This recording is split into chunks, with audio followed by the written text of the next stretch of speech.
Hello and welcome to episode 18 of Project Morana. We only have 2 more episodes left. What the heck? I know. We're all like, we don't want it to end. But alas, all good things must come to an end, right? But before we can go into today's episode, which I'm gonna warn you all, prepare yourself. This is the episode where it's just getting crazy, okay? But before we get into that, we have some things we gotta do. First and foremost, we need to thank our sponsor today. Thank you, Roll4It, for sponsoring today's episode. We super duper appreciate it. If you're ever curious about how we do our dice rolling, our character sheets, anything of that sort, that's all through Roll4It. If you've watched some of our previous campaigns, you've probably seen some of the maps that we've done, the lighting, the crazy puzzles and stuff that is all interacted and like some of the stuff that has come up on our screens and stuff like that, that's all through Roll4It. So we super appreciate all of the cool API plugins and things that they have. And if you're super savvy, you can definitely get into that stuff. It gets a little crazy. There's a lot you can do with it. And of course, we do have merch. Go check out our merch, designbyhumans.com/shop/roll4it, especially because it is the season for gifting. You know, if you want to get somebody a mug or a sweater or a shirt, whatever it may be.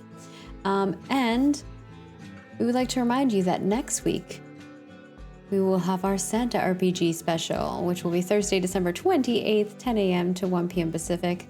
And that will be, I'll be DMing. The story's getting crazier, y'all. I don't know if you remember, last time, Bentham's character went to the Halloween lands, which you're gonna learn more about. And Play Katie Play, Tyler, and Distracted Elf are going to be joining as well. And you'll have to find out what happens.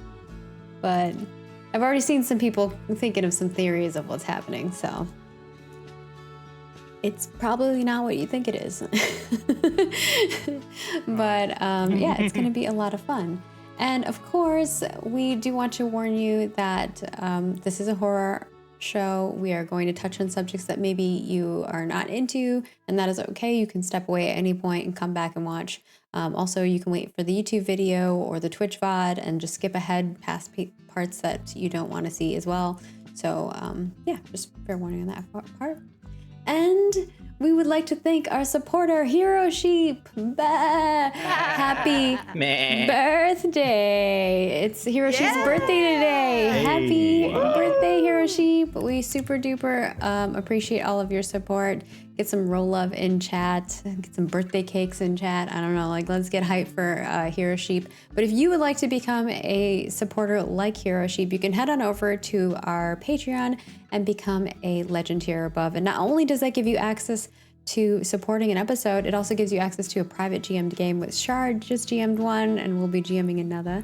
And of course, we also have a whole slew of goodies over on our Patreon from $1 and up. So whatever works best for you, you can find a tier that is best for you. I think Kelly's going to be adding some more GM tier goodies with a map and such, maybe character relation thing. Some trees. Oh, I have trees. a bunch of trees I'm drawing. Ooh, So there's many trees being a added lot to of the map. trees. Control. If you would like to see Kelly draw trees, head on over to the There's a lot of Patreon. them. We also have our character sheets up there and all kinds of goodies from our previous episodes and shows, background stories, all kinds of fun stuff. We also have Twitch. If you're watching us live, you're probably watching us on Twitch. You can subscribe to us on Twitch. And also, if you have Amazon Prime, you can use your Amazon Prime sub to subscribe to us if you so choose. We also have YouTube, where you can become a YouTube member and you can get access to some cool emotes. Some of the emotes that you can get on Twitch as well. I forgot that part. And then whether you're a YouTube member, Twitch subscriber, or Patreon supporter, you can head on over to our Discord and get access to a private chat where you can ask us questions and stuff, which is a lot of fun, or just share your thoughts. I always enjoy watching people like watching and sharing their thoughts on the episode. Someone on like, I think episode 15's YouTube comment was sharing their whole thought process, and they're like, I realized during like this segment, I just kept going, oh my gosh, oh my gosh, oh my gosh. So like, they didn't realize they were doing it out loud until they like thought about it for a moment.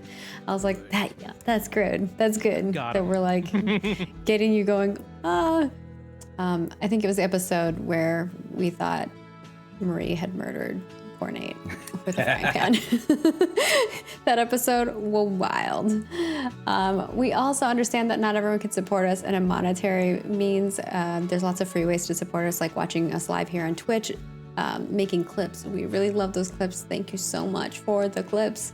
And of course, watching us over on YouTube, subscribing, liking, commenting. We try to interact with you as well when you comment. Follow us on X and Facebook, like, share, reshare, and comment. Again, when you interact with us, we try to interact with you as best we can. But if there are other things that you think we should be doing, let us know, because we just really want people to find all the cool stories that we have to share. And if you share them too, that helps amplify it. And with that, I'm going to shut up, and I'm going to hand it over to the one and only Kelly, our keeper, to take us into scary times. I will all have you know that I've labeled internally this section "The Calm Before the Storm," just to lighten the mood a little bit. Andy and Marie. The date is Sunday, March 19th, 1995. The time is 9:20 a.m.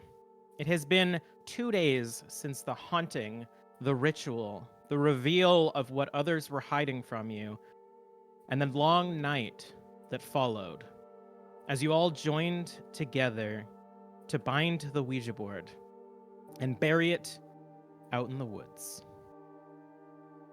The following week will be a vacation week to give you time to recover from the exams and the stress and the overwork that being in university causes. You both lie in bed with the soft sound of rain outside. A gray-blue light illuminates your bedroom. It is a rare day of peace and quiet, a welcome change to the rush and chaos of the last month. Despite that, however, you are both reminded by what you witnessed, what the others told you, and what still needs to be done. Or, wait, I erased that. And what the others told you, and what you had done the night before, or several nights before, to lock away the Ouija board. And you're both awake.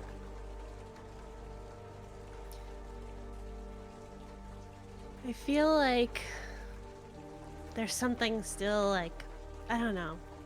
I worry that it lingers here. Do you think that everything's okay? Do you think we should have picked somewhere farther to bury it? Maybe. Where else would we put it? I don't know. I don't even We want put it to. out in the woods as far as we could walk. Yeah. I think Laura's probably right, though, that we did the ritual as best we could, and it seemed to have worked. I don't know why, I just can't shake this feeling that something's off. Do you think it worked? What if it didn't? Well, then we should move away from here and never come back. I guess. If we could afford that.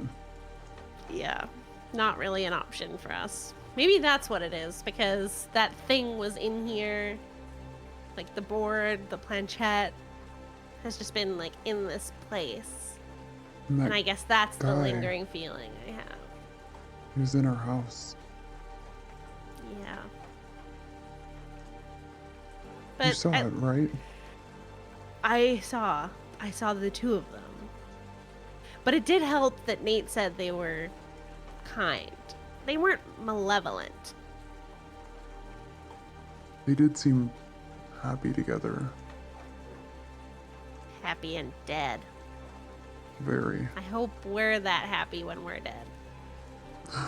You know we will Haunting be. people side by side. Hey, if anyone's gonna haunt Nate, it's gonna be me. There we go. Okay. This is good. This is a better reformation of my thoughts on the matter. So, where do you think we go when we die? Well, I used to think that there was an afterlife of some kind, but I mean, this kind of confirms that there's at least a middle ground, and then we don't know. So there's definitely a journey that we have to succeed at, or we're going to be stuck here forever. I know my parents went to church every Sunday, but I'm gonna be honest, I really didn't think it was true. It was kind of a nice idea to just placate my worries, I think. But everything, like, mortality is so much more in your face when you have ghosts showing up in your home. Yeah. So you think we'll be ghosts? I kind of hope so. I want to be able to support our little munchkin as long as they need us. And if anything should happen to us early, I like that we could kind of provide scary emotional support. Because that's gonna support them. Yeah. Or Well, make listen, people your think they're parents crazy. scarred us for life already. What's better than just, this kind of scarring for life and unlife? I suppose. Well, I like the idea that there's something more, and that maybe we could still be together. I mean, we always say we will be, but seeing them makes it more real. As long as we don't get trapped somewhere.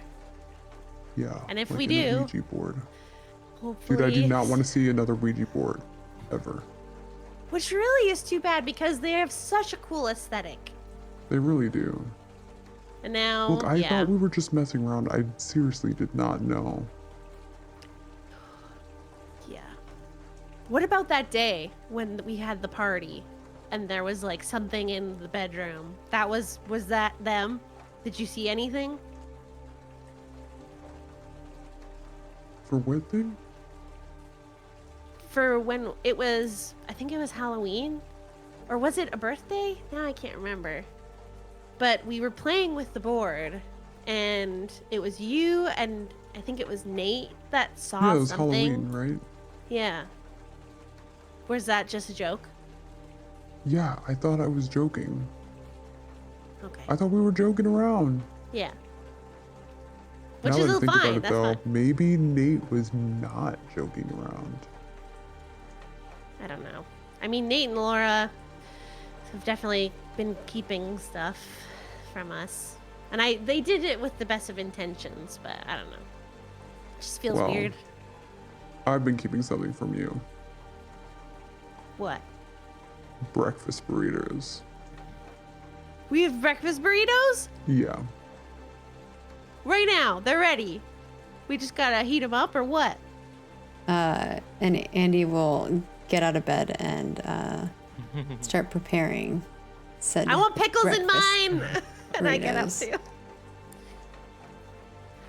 Nate, Pickles? Who puts pickles in the burrito? Don't judge me. The baby wants pickles. Yes. Nate. The date is Sunday, March 19th, 1995. The time is 10:20 a.m.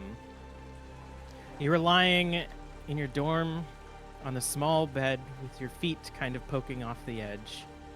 The soft sound of rain can be heard outside as your room is softly illuminated by a gray-blue light. As the blur of sleep fades from your eyes, you feel strangely lacking. The weight of being followed by Wenjala is lifted, but all that you are left with is a sad, cold realization that you are alone. Your friends are pairing off, and you can't go to hockey practice until your arm heals up. The calm white noise of the rain echoes. What are you thinking about? I thinking about missing my friends and feeling useless and feeling, I think, a fear that I'm not really acknowledging, that if I get injured like this, missing games like this, it could have an impact on my future, because I think Nate views himself, and I think even the coaches may have indicated to him that if he wants to be and he puts in the work, he is absolutely on a track to potentially be in the NHL. He could absolutely go professional with hockey. He's that good. And I think that there's a deep-seated fear that as much as I desperately want that, I'm losing everything that I loved. And now I even feel like I'm in danger of losing that. And so I think I'm going to I'm going to roll, I'm going to sort of sit up and like roll over and pick up my, well, I guess it wouldn't be in my bag anymore. We haven't said what I did with it, but I'm going to reach underneath my bed, which is already sagging a lot to the ground because it is a bed that is slightly too small for me. And I'm going to pull out a framed picture, the painting. I think that I constructed a frame without telling anybody. I took like some cardboard, or rather than taking cardboard, in much the same way that I had made that chip bowl in the past, I glued a bunch of tortilla chips together to act as like a frame, essentially, and then have like a little pane of glass that I got and put it on there. And I just take out the painting and then look at it, reminiscing over how this is pretty much the thing that I have from my friends. This is what I feel like. I'm sitting there very much like, this is all I have to remember my friends by. You sit there looking at the picture, and you hear a noise outside in the hallway. The door across the hall being opened, and you can hear grunts of somebody going in and out, dropping something heavy. I guess I'll roll over and like look. Do we have like little keyhole, or not keyholes, but like little holes to look out? The little window, I don't remember what the term is, but like to look out and Peephole? see what's it. A what? Peephole? Peephole. I'd like to gaze out the peephole if I have one and see what's going on out there. You see the fishbowl effect, and what looks like somebody in a ratty jeans and flannel overshirt, sort of packing stuff into Ben's old dorm room. I'd like to sort of check this person out, see what's the vibe I get off of this person. It's hard to tell at the angle through a peephole, because by the time that they're across the hall and to the right, they sort of become this elongated stretch of material across the outside of your view. I'll open the door. I think I'll stay there until it seems like they're basically done moving the big things in. Normally I'd be like, yeah, I want to help. Now I'm like, man, I don't know. So I think I'll wait until it seems like they have all their stuff in, and then I'll sort of open my door and be like, oh, hey, are you moving in? Are you the new person in the room? You peek over and just the door is just about to close, but you can see this shorter, sort of acne-ridden kid wearing torn up jeans and flannel with some Nirvana t-shirt underneath. Looks over and sort of pushes their glasses up and says, my name's Anthony. I just moved in across the hall. I think I'm your neighbor. Oh, hey neighbor. Nice to meet you. I'm Nate. Cool. All right. See ya. No vibes off of off of my boy Ant here. And give me a psychology. All right. The thing that Nate excels most at. That's a 71 versus 12. a severe failure. No real vibes. Just a weird kid shut himself away.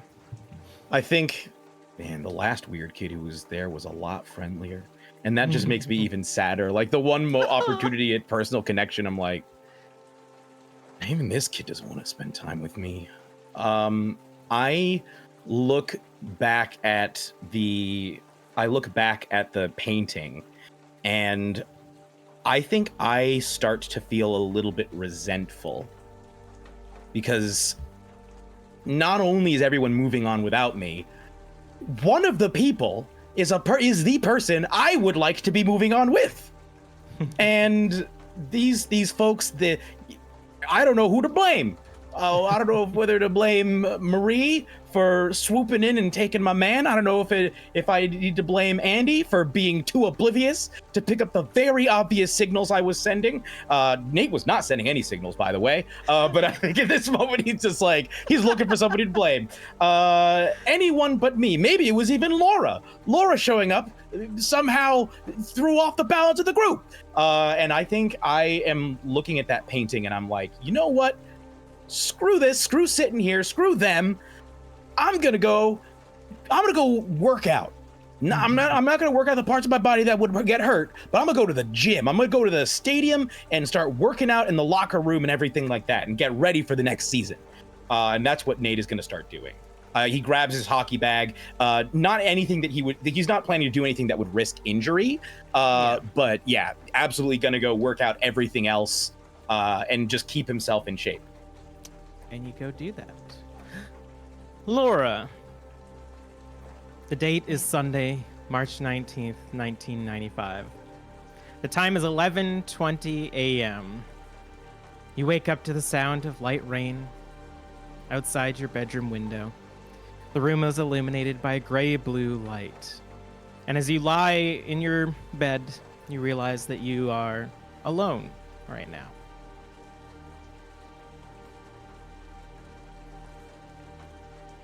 Was I expecting Ben to not be here when I woke up? No, you guys went to sleep together.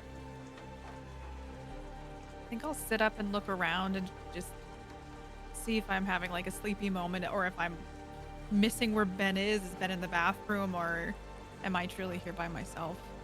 Are you looking around by walking around the apartment? Well, first I'd sit up in bed just because I don't want to get out of bed yet. So you see probably taking a minute to listen. You see that your drawers, one of your drawers are open, and like one of Ben's drawers, and some of his clothes seem to be like pushed aside. I think I'm gonna get up and the neat freak and Laura is gonna try to like close the drawers. But as I'm doing that, I'm like rearranging the things that maybe got pushed aside. So while I'm doing that, do I notice anything? You notice that none of his shirts are missing, but do notice that one of your drawers is cracked open a little bit, and looking in there, one of your flannel shirts is not there. Am I used to Ben borrowing my clothing? Not normally, no. I think I would just take a minute of, that's odd. Which flannel did Ben take? Let's say the red one, because I'm wearing it. I think just kind of having like a quizzical moment of like, oh, it's probably nothing. But you said none of his shirts were taken. It looks like you get the impression that he opened maybe his drawer, rooted around for something to wear, and then pulled yours open, grabbed one of your shirts, and like closed yours, but didn't bother to close his. I think I just take like, it's just an odd thing because this doesn't seem like a normal occurrence. So I close the drawers, I reorganize them, and then I take a minute to be like, is Ben in the bathroom? Or it's a very small apartment. So I feel like I'd be able to tell if he was here. So the moment that you leave the bedroom and open the door into the living room, you find him. He's at his computer. He's wearing his jeans and your red plaid button-up, and it strikes you. You haven't realized up until this moment how much weight he's lost in the last few months. Now that you see him and how well your shirt fits, it's quite obvious. And he's pulled the chair in tight and sits unblinking with his hand rubbing his chin. You can kind of see his mouth moving a bit as he's reading the screen. And on the desk, there's a full cup of coffee and your notebook open. You didn't sleep in today. Oh, sorry. Oh, no. No, I've been up since 7. You just look so peaceful. I just wanted to let you rest. There's No, coffee I- made. And he points, and you can see the machine is like full and on. I just, as I'm talking to Ben, I'll go in the kitchen and prepare myself a cup. Do you want to go out this morning? Like maybe we can go to the coffee shop or something? He sort of looks They have these over really at good you. Scones that I feel like we should get. Yeah. Yeah. What are you working on? And I'm gonna walk over up behind him with my cup of coffee. You recognize the telltale interface of the dark web. And he kind of looks embarrassed for a moment and turns his head and looks up at you almost like a sad cat. I had a What are dream you last doing? night. Sit down. And sort of like points to your computer chair across the living room. Grab it, I like scoot over in it. And he turns himself so that the two of you are facing each other near the wall in the middle of the living room. And he says, okay, so I had a dream about my parents last night. So last time I saw them, the day I left for UBC, my mom was helping me pack all my stuff into the back of my truck while my dad was checking something in the engine to make sure that nothing was wrong. I think he had this idea that the moment I got on the road, it would break down and I'd be stranded in the middle of the woods somewhere. But when my mom and I got the truck packed, she looked at me with a strange expression. It was somewhere between like fear and knowing. Like she could sense something bad was going to happen, and she couldn't do anything to change it. And she hugged me and whispered something in my ear, which I thought was weird because she didn't. She didn't say anything to me not when I left, but she did, and I couldn't make it out. And then she pulled back, and there was something in her hand. A small wooden totem, painted yellow, and she walked past me, opened the trunk up, the storage, the box, in the back of my truck, and put the totem in. And then my dad walked around, and the dream went on, spiraling into the regular, absurdist mental chaos. Does that make any sense? Yeah. Are you like looking stuff up about trying to reach out to them again? I thought you had found what you needed. Kind of. I think it feels like they're reaching out to me.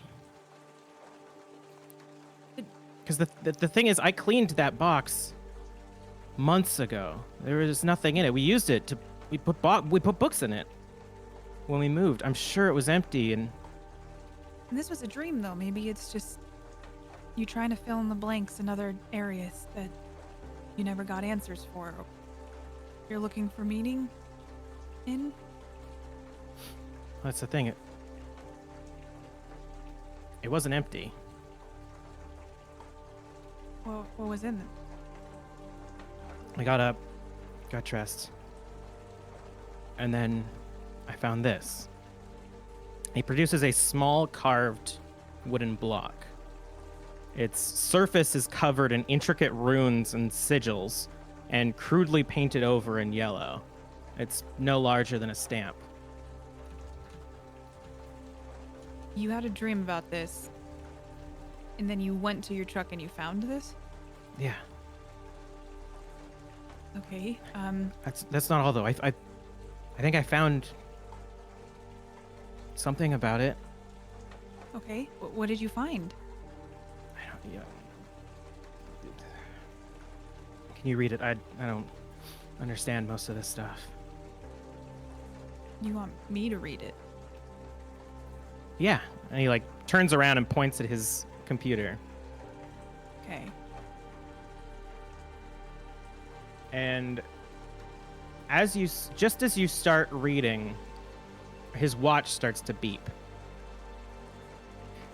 And he looks down, and you see him sort of like wide-eyed freak out. Shit. What? Forgot. What? I damn it. I got a call last week. My aunt is flying into the city. We found a lawyer to talk to. I meant to. I'm sorry, I meant to mention it. But the ghosts and the exams and the cursed friends and the Ouija board. It's sort of slipped my mind. Do you need me to come with you? No. My aunt's not really the social type. But I'll tell you what. And he's like standing up and he starts walking to grab his keys. How about I pick something nice up? I can get food and maybe liquor. We could have like a relaxing late night drunk movie marathon.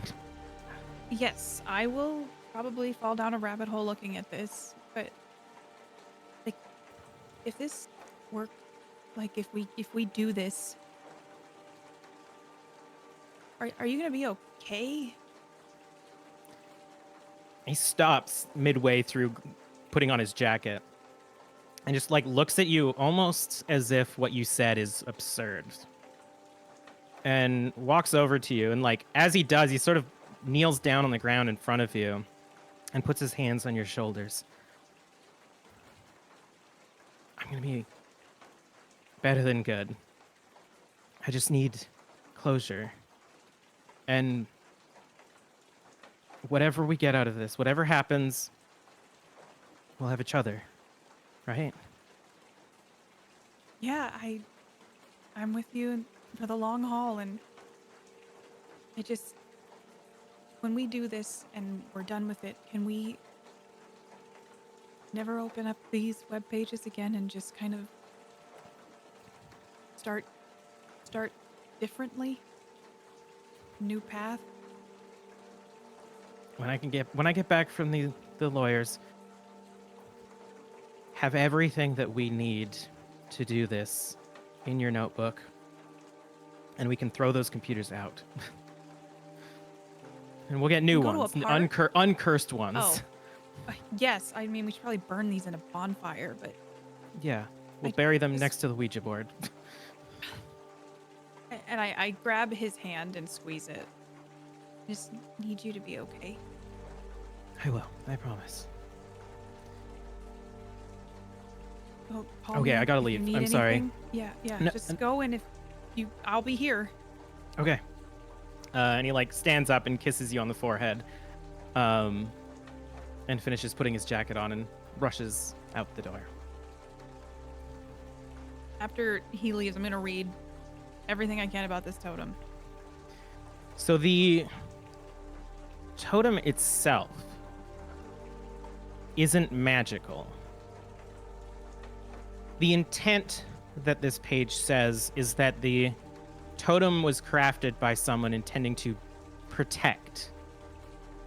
And the actual magical thing is the process of using this totem. And the person attempting to cast will have to create a circle of stamping the ground around themselves repeatedly. And it'll protect them from evil spirits, wild animals. There's like hints at like things that it won't protect against. But for the most part, people can use it for extreme measures, and it lasts maybe a quarter of a day. And the caster can keep stamping and attempt to protect more people around them. It'll draw more essence from the person who's casting it, but it will eventually protect everybody around them. And people used it again when shit hit the fan and they needed to have just a few hours to defend themselves from something. But you find another page open. One behind the read-up of the totem. Yeah, I think I'm keeping this totem and like gently placing it down because it seems like it's very important and could potentially be something useful to have. But yeah, I'm going through all the tabs. I'm going through each web page. Like I am looking through everything. You find a few pages of misdirections, people claiming to know how to summon the dead, how to bind ghosts, things that are more like either hostile or malicious. But you do find one potential therapeutic ritual where all the caster needs to do is put themselves in a place that they are connected to and feel safe and can meditate for an extended period of time on the memory of the people that they want to contact. And if this person has had any involvement in the occults or rituals before, then their spirit should be prepared to make contact. And it is advised to do it with a protection of a coven or other people that are well connected to you who wish to keep you safe. So this seems like a safe way for maybe Ben to communicate with his parents. If it works. The comments and the write-ups of past events of this happening definitely are more in the self-therapy standpoint. Some people claim that they are just seeing ghosts because they're taking like psychotropics, or they want to believe it's so hard that it works. But of course, you know that some of this stuff is real. I think I'm going to keep that window open, and I'm just going to go on do like a deep dive. I'm going to be researching, seeing Ben essentially wither away in front of me, and his obsession with this is growing by the day, that I just want to get this over with. And so I'm just going to be, until Ben returns, I'm going to be searching for the best way for me to help facilitate him to contact his parents so that we can start that next chapter. Roll an occult. Oh no, I need Marie. 46 versus 5. Can I push it? Oh my god. You sure can. I'm in favor. It's they have a 5. We have only a few episodes left. Not now. When? Explode in the apartment, like I just catch on Do you fire. have luck? I don't have a lot of. No, I do have luck back in this time. Okay, I think just like grit and just furious searches and clicking and just like clicking links to go to the next page. Like I am digging. I will say, you did say you need Marie. She does live one floor above you. I would call Marie. She's currently getting especially some because- pickles. Wow. Especially since Marie's upset with me. I think Laura would also be more inclined to try to band-aid that. To be like, look, I'm including you. Like in this. So I think I would actually call Marie Okay. and see if she would come down. Andy and Marie, the phone that is set up on the wall next to the other phone on the wall that lets people into the building, because there has to be two distinct ones. The people calling you phone rings as you're nearly done your breakfast burrito with pickles in it breakfast. I like to imagine Andy is naked with just an apron on. Ooh, hello. Hello, fan artists. How are you doing? I knew getting some pickles was a euphemism. I'll go to answer the phone. Hello? Oh, Marie. Okay, do you have a moment? Can you come down? Sure. Is everything okay?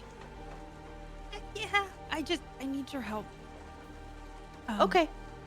I'll be there in 1 minute. Okay. Thank you. Yeah. And I hang up. That was Laura. that? She needs my help with something, but she said everything should be okay. Okay. I'll be back. And Just one of those secrets. I don't know. I mean, at least she's calling me. That's a good sign. Well, be careful. Yeah. And I kiss Andy on the cheek, and I head downstairs. I was Andy gonna pulls her say I out, run. pulls her, and he's like, "You can just give me a kiss on the cheek." Ooh. And then I'll let her go. Nice. And after a couple minutes of Marie getting ready and coming down, Laura, you hear a knock on the door. I just jump up and run over and open it. Okay. So I gotta Okay. fill you in. Yeah. And I kind of pull you in and close the door and lock it. I need your help. Have you seen Ben lately? Like, he's losing a lot of weight. Oh. Some I help? haven't really seen him much since, everything. He borrowed one of my shirts. I think because his shirts didn't fit him anymore. Oh, okay. Wow. That happened fast. Yeah, Is he sick? No, you know how I kept things from you before okay. Ben's trying to contact his parent. And I've been trying to help him. And I just want to find it. I think he's like caught up in it and he can't deal with whatever happened to his parents and he can't move on from it. And so if I can just find a way to help him do that, maybe he'll get better. Yeah. I think I'm like losing him. Oh my gosh. No, you're not losing him. We're gonna help him. We'll find something together. I tried searching and there's like it's all starting to jumble together and I just know you're good at this stuff. And he had this dream last night and he found this, and I'll pick up the little totem, and it's like a protection thing that was not in his truck before, but he dreamt about it and then this was in it, and I just feel like I'm starting to lose my mind a little bit. Wow. Wow. That's a lot. Okay. Let's just take this one step at a time. You've already started looking this up. What have you found? And then I just I pull up and there's like 15 different tabs and I'm like clicking through them. Like there's this thing, but this one seems peaceful. This one seems a little bit violent. This one involves a lot of blood, like a lot of blood. Some of them need like groups of people. Some of it just needs like one person, but I feel like I need to be there. I feel like maybe all of us. I don't know. I just can you help me find one that will work? I'll try. I mean, I'll do what I can for sure. Let's see. I know that Andy would want to help with this. Ben's been good to us. Go ahead and roll me an occult, Marie. Okay. This past Marie only has a 30 in this, but that's way better than a 5. Can I help in any way? Oh my god. Push it. Help. So the way that helping works is that you just also do it. Normally in an instance, it's. Yeah. But I would allow Marie to push this one. It might be more sensible to push this one than a 5. Yeah, I'll try. I just don't want, yeah. I'm trying to think of bad consequences. I want to protect my baby. There will be bad consequences. But yeah, I mean, I'll stay longer and I'll continue sifting through this, and is that enough to say that I Yeah. push it by that, taking a little more time? Yes. Okay. I succeeded! 20 Yes. versus 30! That's I'll right. tell you what I was hiding the consequence, because the consequence was going to be that Marie doesn't know how to use these sites and was definitely going to get a very bad virus. Oh, God. Oh no. Oh my gosh, that would have been funny with all the pop-ups and stuff. Yeah. But instead, as Laura said, it does kind of like piecemeal together, and you can definitely, Marie hasn't seen this side of Laura and Ben's research. And like, Nate didn't tell anybody that they were doing all of this stuff. So scrolling through some of these sites, you see things that probably you wish that you hadn't seen, maybe inspiring some of the detailed descriptions in your books in the future, as well as seeming very like, it's almost weird that your friends got to this point. But despite all that, in the middle of all of these gruesome rituals and definitely just fake things, you find understanding in this therapeutic ritual process. And if done properly, does not connect someone to the afterlife. It doesn't even bring the undead person, or it doesn't even bring the dead person back.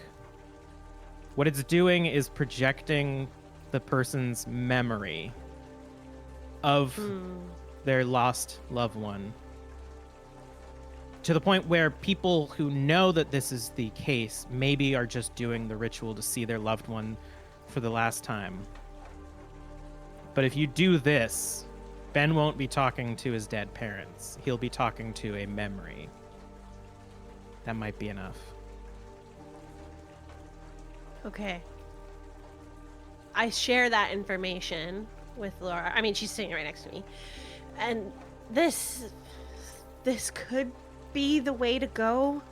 That it's not too far that we endanger him by inviting people back into this realm, but it's enough that he can maybe get some closure. It just was so sudden, and maybe that'll help. You don't think he'll be upset that it's not like actually them? You don't get the impression, Marie, that if someone was not aware, that they would know. Mm-hmm. They'll hear what they want to it's hear. Saying is that it's more about the subconscious of the person rather than like a replay. It's not like a video that'll be projected, but it's like a thought experiment. You think it'll like be what he needs, though? I'm just like worried about him wanting to do another one right after this, or I am also thinking about that, and I think that's probably likely, honestly. But at least this way it's a start to hopefully that closure that he needs. I mean, it's March. This happened like 3 months ago. I know. And I just remember like after it happened, he had a hard time remembering what they looked like. Why I got him the picture, Yeah. but I don't know. And I'm gonna lean over Marie's shoulder and read the therapeutic spell or ritual. Is it like? And oh, go ahead. I was gonna say, is it like we're deceiving him?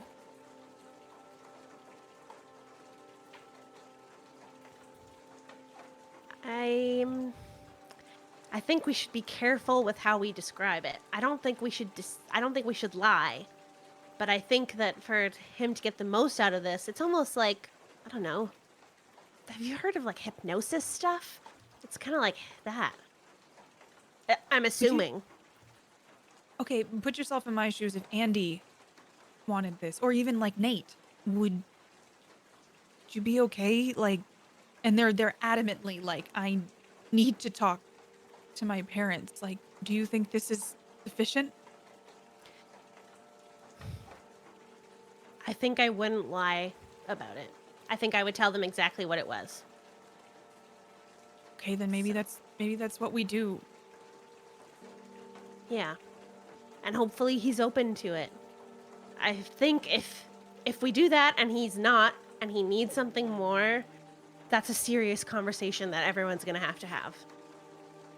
I remember when I took intro to psych, like our subconscious. Maybe there's something in his subconscious that'll come out that'll be what he needs. I don't know. Yeah, I hope so. As I'm reading the therapeutic thing, I think when you said earlier, it needs to be a coven. It recommends coven, group, friends, cult, whatever you want to call yourselves.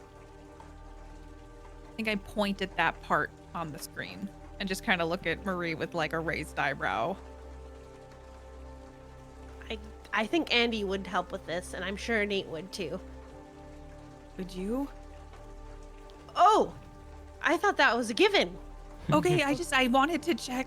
So should we talk to Andy and talk to Nate? Maybe, I don't know, maybe we finally found something that Ben needs, and maybe this could be like one last like gift of closure we can give him. Yeah. I think this is our best bet. Okay, I'll call Nate. Do I'll you go want to talk upstairs. to Andy? Okay. I'm going to attempt something very strange. And we're going to see how it works, but I trust you. During the time that Marie and Laura were researching this, Andy, you were at home probably the first day that you got to relax and not have to study or stress about anything, really. And Nate, you had absconded your way to the workout room to work out some of this frustration and anger. And I want the two of you to play out your scenes as if the two of you are in the same room, apart from each other. One of you working out, and Andy, whatever it is that you are attempting to do. And describe your thoughts and what you're doing and how you feel in these moments.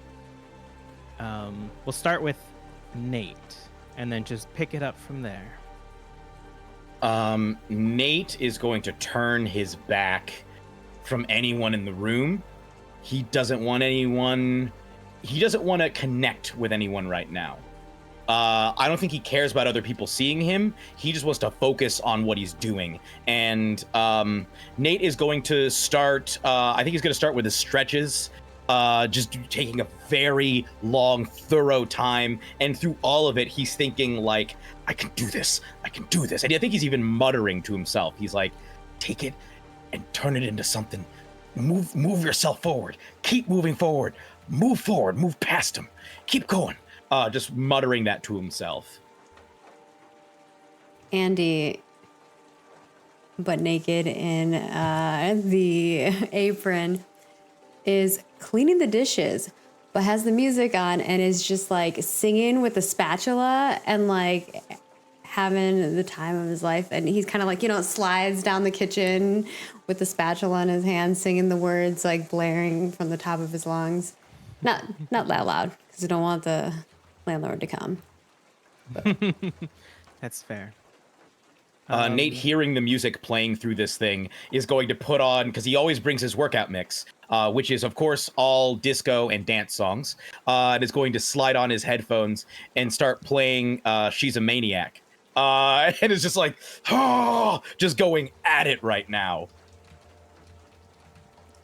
As Andy finishes the dishes, starts kind of laying them out to dry, turns to the bookshelf and puts her hand like lightly along against the books, thinking of which one he wants to read next. How does Andy feel right now? I think part of Andy is exhausted from just everything that has happened, with school, work. Having a moment is probably freeing. How does Nate feel as the workout gets harder and harder, pushing this energy into the pump? Nate feels that yawning emptiness below him, but it's like he is, through his rage and sheer effort, like forcing wings out of his back to soar above it right now. Like that's, I think, how he's envisioning himself, as like some heroic figure. Maybe if Ben ever showed him the movie Brazil, he sees himself as that vision the protagonist of Brazil has, where he's wearing like the full suit of armor and has the angelic wings and is flying. I think in this case, he's like taking flight and he's like, ah! And like getting loud, like uncomfortably loud in the gym right now.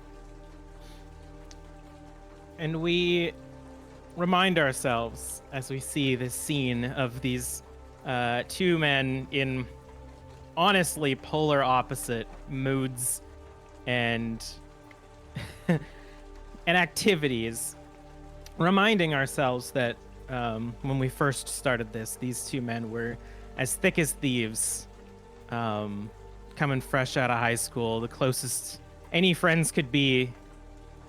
And in this moment, both of them are finding their peace, however it may come, as separated and as disparate as we could possibly find two men. Marie, you come home to find Andy reading quietly. Nate, you eventually get to your dorm, sweaty and exhausted from the workout, having hopefully worked out a bit of the aggression and frustration. And Marie and Laura, I need you to each tell Nate and Andy what you have planned.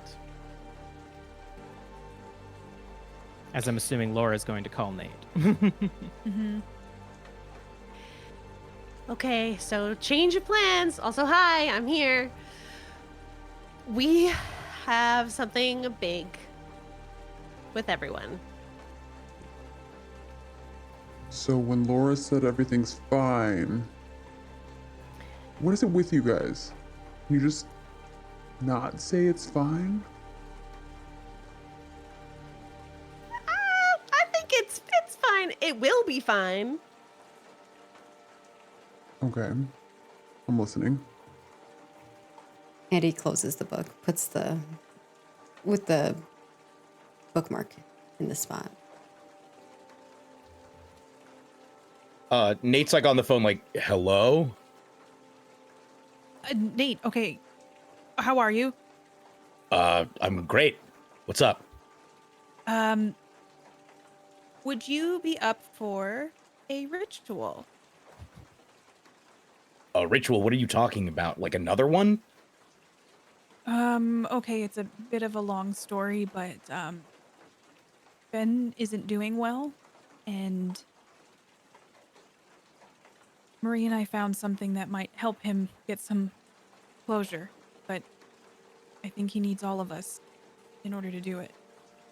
What, you want to summon more spirits now? No. After This last one's time? different. No. This one's different. This one's more of like a comforting vision, but it's not summoning his parents. It's just he gets to see them like one more time. In like a memory version, and this memory version is supposed to help get some closure for him in some kind of way. Okay, I could see that. I can't see that at all. That doesn't make any sense. Well, you're gonna lie to him? No, Does he know it's not gonna be his parents? No, I'm going to tell him. I'm going to tell him. He deserves to know that before we start. But there's all our subconscious. You never know what might be lingering behind there, and I think it draws from there. So maybe he'll get an answer that he's looking for. Yeah, or maybe he'll get possessed. I don't think it'll be like Wanjala. I don't think it'll be like the Ouija board. I think this is supposed to be comforting. He's wasting away. And he really needs us. He was wearing Laura's shirt because his shirts were too big. They can't fit him What? anymore. That's what she He said. lost so I much didn't weight? see him, but I guess I haven't really paid attention. Been really focused on school. yeah. So he needs all of us. And I think we found the right ritual to get it done. You were worried though about. You didn't see her, Andy. She was really worried. She really needs us to do this. And I can't let her. If you just say, do it for me, do it for Ben. I mean, I know doing a ritual doesn't seem like it'd be fun after what just happened to you. I know it's a lot to ask, but I'm just getting scared for Ben. Okay, you let me know when you're gonna do it. I'll try and work it in. I got a really busy workout schedule that I'm trying to keep with. So just let me know and I'll find a way to fit it in.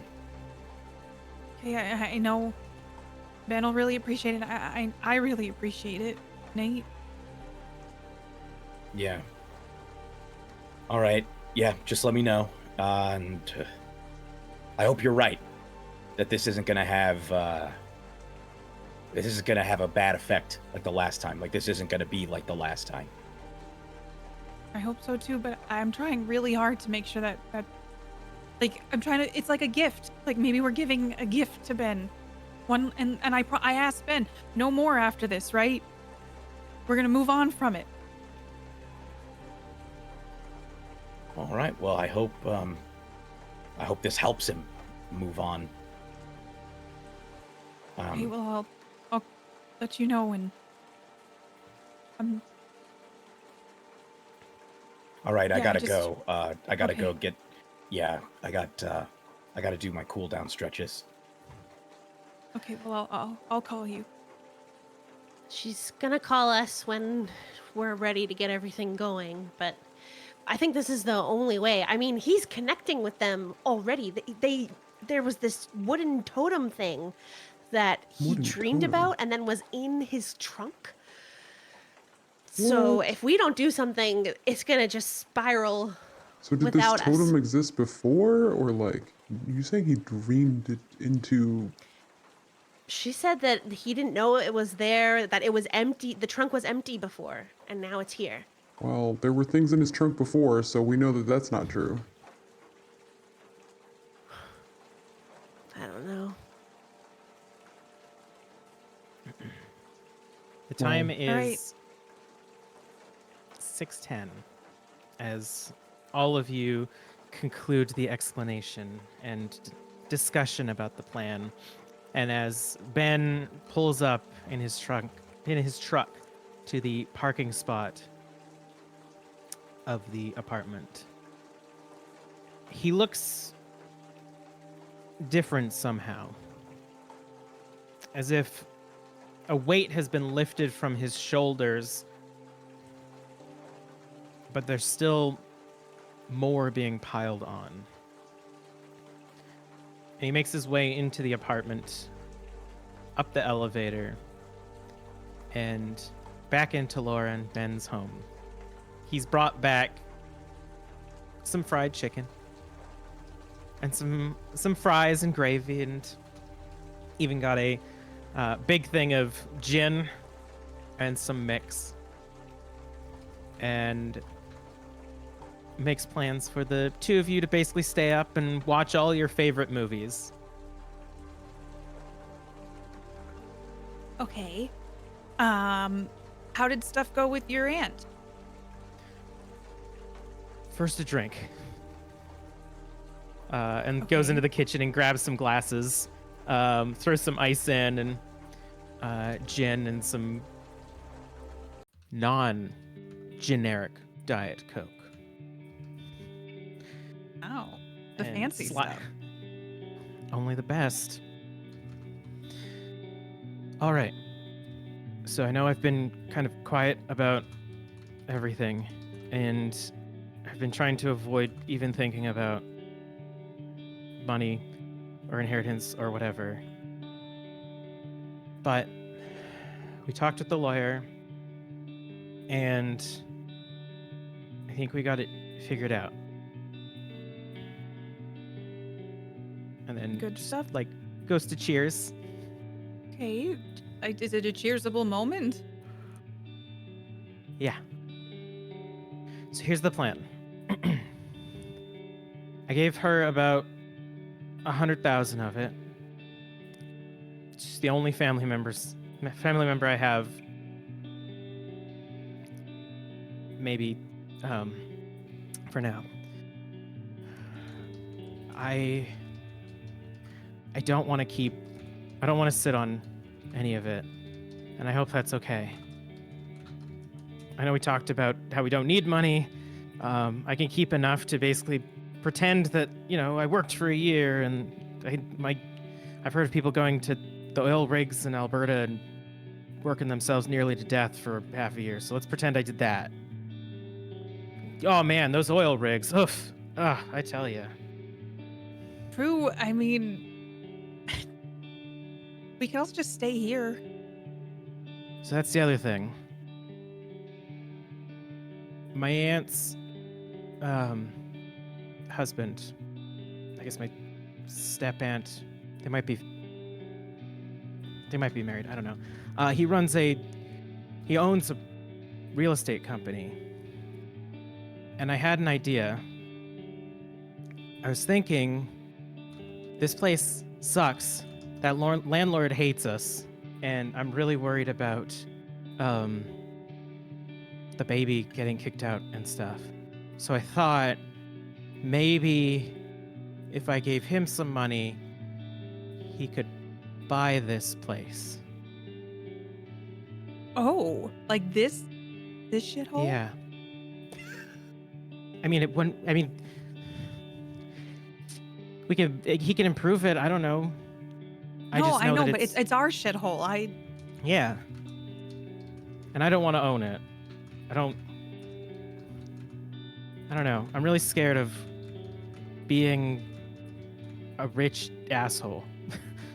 I don't think that's possible for you to be an asshole. So, you can be rich. I don't think you're gonna be an asshole. I mean, not yet. True.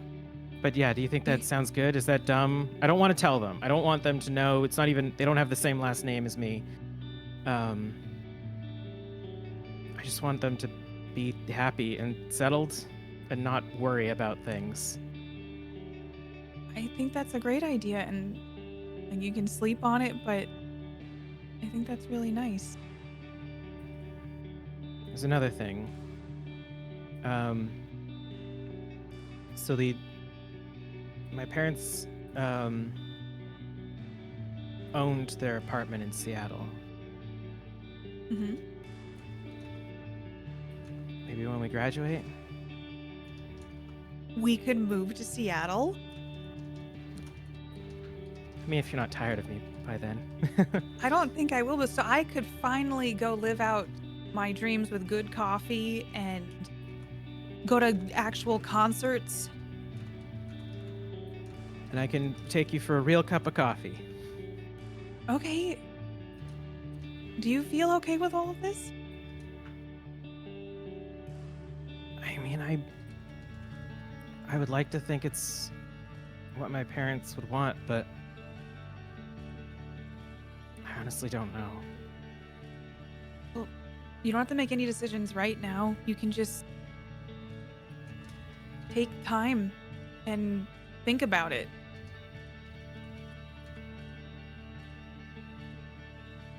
I kind of wish there was a way I could ask them. Okay, so once you left, I really didn't leave that spot, and I point to the computer. I think I found something that might work. And this little thing, and I hold up the totem. This is like a protection gem. Like that, we should really put this in a safe space. This could come in handy. Yeah, like you said you something stamp- about stamping, and I didn't know what that was. I think it's literally you just stamp it around yourself, and then I think the more you do it, the more people you can protect. So this Okay. could be good, but what about this? And I kind of grab Ben by the shoulders, walk him over to the computer chair, and sit him down. And like I already have pulled up the spell. I don't know what this. Ta-da! Okay. Wait. What is this part here? Which part? It says something about a cult. Okay, I don't think you'll be mad, but I asked everybody and they're willing to do it with us. So like I feel like it will be successful. I mean, I'm sorry, Andy, Marie and Nate- Andy, the recently haunted and angry Yes. upstairs neighbors Mar- are willing to do this. Marie actually helped me find this today and make sense of it. And Nate, who was also recently haunted, is also willing to do it. He doesn't say anything for a while. And he's just sort of like looking at the screen, and all you can see is the back of his head. What do you think? You're not saying anything. Like, does this seem like what you're looking for? And without replying, he turns around and basically knocks over his computer chair as he lunges into a hug. Okay, so and you can like it. You can just feel like wet smear across your face as his cheek brushes yours. Okay, so this is good. This is good. You like this one? Yeah. This seems way better than the one where you had to sacrifice a goat and live in it for a year or something. Oh, there was a lot with blood, and this one didn't have any, so I thought that was a win-win. But How did you find this one? I everything's so fucking weird there. Like you said, like I feel like it found me. Okay. And Okay. we're gonna do. You have We're to gonna be do this. somewhere safe. We're gonna do this. When do you want to do this? This is kind of like on your timeline. I don't. I'm not gonna check my schedule for this. Do I need to prepare? Do I need to cleanse? Do I have to? Well, I think you should read up on your new stamp, and I put it on, like I move it onto the desk, and maybe we can see how we can use that. But I don't think there is much besides finding people that make you feel safe. Okay. Well, I have to sign some more stuff on Wednesday, so maybe Thursday. Do we want to do this Thursday? Yeah, I will call We don't have- everybody. I will get it ready. Do you want to do it here? No. That if we summon a portal to hell, I don't want it to happen in my uncle's new apartment. Okay, that Um, makes sense. What about the? And he sort of looks back at it. He says, "Somewhere that's connected. Botanical garden? Okay, like the bench? Yeah. Okay, I'll call everybody. I'll talk to everybody. I'll get it all set up so you don't have to worry about any of it. You just need to be there. Okay. I don't know how to thank you. Thank you. I love you. You're the best. I love you too. Uh, That's why I wanted to find this for you. And so you're gonna get to talk to your parents. I'm gonna get to talk to my parents. And he It'll be just sort of good. like he like hugs you and like lifts you up and starts like turning with you in the apartment. I think that feels nice considering how small he looked this morning. And plans are put in place. Yes. Everyone is told Thursday, Botanical Garden, talking to some dead people. Is there anything anybody would like to do before that time? Bring in some chips, man. Chips and dip. Getting some chips. Nate?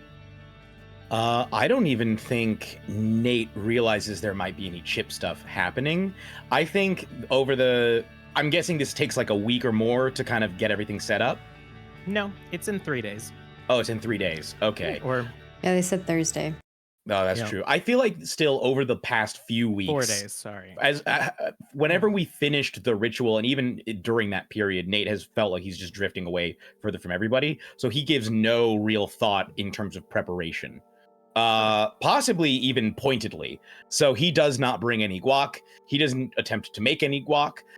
He just shows up like he's told, thinking like, all right, let's get in, get this thing over with, and get out. It also helps that it's within walking distance of where you live. Everybody else has to drive to the Botanical Garden. You can just check your watch, estimate when you gotta leave, and go. I still show up late because I misschedule. Well, not misschedule. I don't show up super late, but I'm like 20 minutes, 30 minutes late because of a workout. Well, the idea is that it should be performed under the moon. So it's best done midnight, sometime after. So it's about 1:30 a.m. Friday, March 24th, 1995. As each of you trickle into the Botanical Garden, Ben's truck parked just outside, Andy and Marie's vehicle as well, and Nate just stumbles in. There's some chips. Anyone bring anything else? Not our standard birthday party fare. Marie would have taken all the mason jars out of their apartment and put tea lights inside them. And we'll use like a barbecue. I'm currently in the process of like barbecue lightering each of them so that it's like a contained flame in these glass jars for us to have illuminate the area. I figured, mood lighting. Yeah, I don't think this area is lit too much at night. So it works out. The moon's... Wow, there's no clouds. It's pretty light out. Perfect night. Yeah. Yeah. And you see me or Laura going around with like cushions and setting up cushions, like thinking Ben's gonna sit on the bench and like putting a blanket and a cushion in like a half moon around the bench. Hey, Nate. How's it going? It's going okay. Sorry I'm late. I scheduled my workout. I'm doing 2-a-days right now, so my second workout was a little bit later in the day. Nice, man. Yeah, so Got some chips gotta and dip. keep in shape. But we got the chips. You got the guac. No, I didn't realize we were bringing. I didn't realize we were doing it as like a chip cult thing, so I don't It's really all bring good. anything. I brought a little bit of dip. Nothing like your guac, Mr. Guac Master, but we'll have to do. So, how are we doing this, Laura? Do I need to like chant something? Do I need to dance? No, I think we just need to be around Ben. Easy. I think it says it helps in some of the comments if we hold hands. So I thought we could hold hands. Sure. Yeah, let's do it. It's good to see you, Nate. Yeah, good to see you guys too. How's it been last? How long has it been?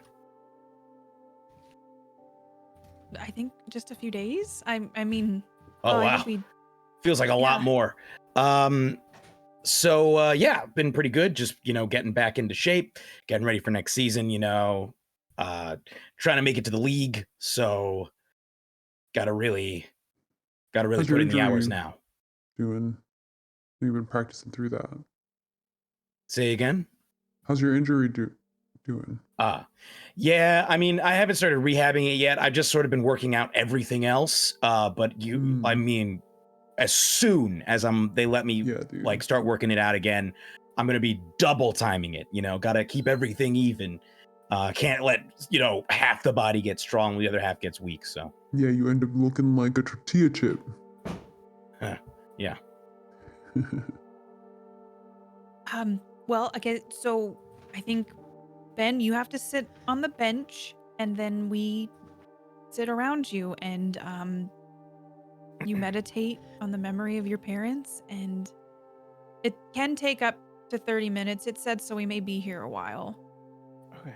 right. I also brought this to help. And he reaches into a bag that he had brought and pulls out this black sketchbook and turns to the first page, and you see that photo of his parents that you had given him for his birthday clipped to the first page. And the entire first page is just sketches of various angles and shadows and turnarounds of his parents. And as he begins to flip pages, you see just like all these sort of train of thoughts of sketches of things that he can remember about various details of his parents, trying to piece together as clear of an image as he can. And it nearly takes up the entire sketchbook of memories. I hope this helps. It's a lot of sketches, man. Yeah, this is kind of important to me. Yeah. Andy will offer one hand to Nate and one hand to Marie. I grab it, and I'll hold Laura's hand. I grab it as well, and I assume I'm next to Ben on the other side. Ben's sitting on the bench, so it would probably be Ben sitting on the bench, reaching his hands to like sort of at an angle outward. To Nate and Laura. Then, and then the four of you, sort of creating a semicircle, with candles. By the way, I wanted to say, as soon as I grab both of their hands, I immediately start to feel like guilty. I'm like, I missed this. But I don't say anything out loud. I just sort of, anyone who's like watching Nate intently would see him sort of like deflate a little bit. And there's something different about the beginning of this. The last ritual you did was very secret and almost dirty, in the sort of squirreled away in your apartment, burning this candle without the knowledge of your friends. But this moment now, doing this together, feels comforting. It doesn't feel secretive and hush hush. It feels like everybody is on the same level.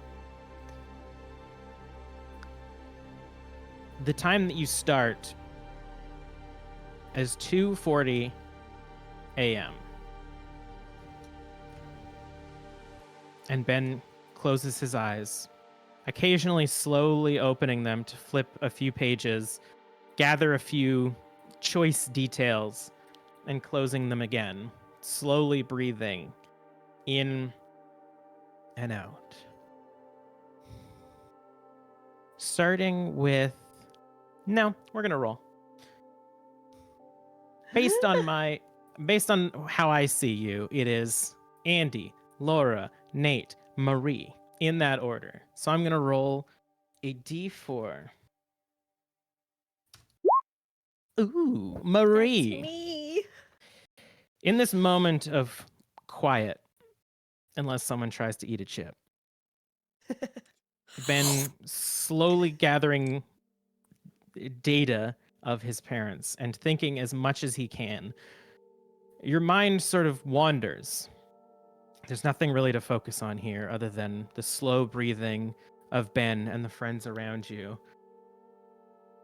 Of this year that you've had these friends and you've been here at UBC, what is the memory? It doesn't have to be the best, it doesn't have to be the worst. What is the most prominent memory in the forefront of Marie's mind about your year here? I think in this moment, the school year is wrapping up, and within the next few months, and we've come so far from, and my memory comes to the forefront of when we were all together at the back of the class taking, I think we're like in English class together, and Andy's burping or farting the alphabet, and we were all like laughing, and it seemed so easy back then compared to the struggles that we're all facing now financially. Ben lost his parents.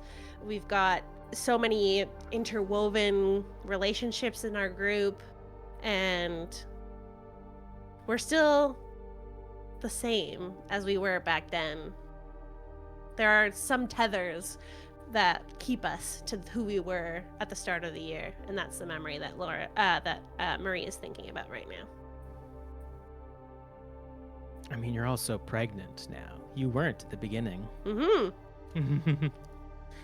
And as you remember that, this feeling of that comfort and easiness fills you as you can almost smell the chip dust coming from your husband's mouth as he tries to burp the alphabet. And I'm going to roll again. Ooh, Nate. Feeling guilt now, having come in with sort of a blasé attitude towards this ritual. You sit here now, again, hearing the breathing of your friends, the sort of light shifting as each of them tries to get comfortable on these cushions. And the quiet wind around you creates a moment where your mind wanders. What do you remember most about your year? I think Nate's mind sort of flashes through a lot of the most memorable moments. His initial meeting with Ben, that fateful hazing night with the other hockey players, Halloween, all of the different birthday parties, Laura helping him with research, him helping Marie with her stories, all of these moments. But I think it actually wanders all the way back here. And I think Nate is struck with a strong sense, because there's a warmth, there's a deep warmth to all of those memories. And in this moment, Nate realizes there is a genuine chance that this is the last time that he will ever have this warm feeling again with these people. Because he sees the writing on the wall, he's sort of embraced it a little bit. And even if no one else has seen it, I think Nate sees this as like, this could be it. Like we've managed to, for a fleeting moment, recapture that warm feeling that like this can go on forever. And Nate is now burdened with the knowledge that it might not. And I think Nate is focusing on the warmth of this and just trying to hold on to it, and feels genuinely, profoundly sad.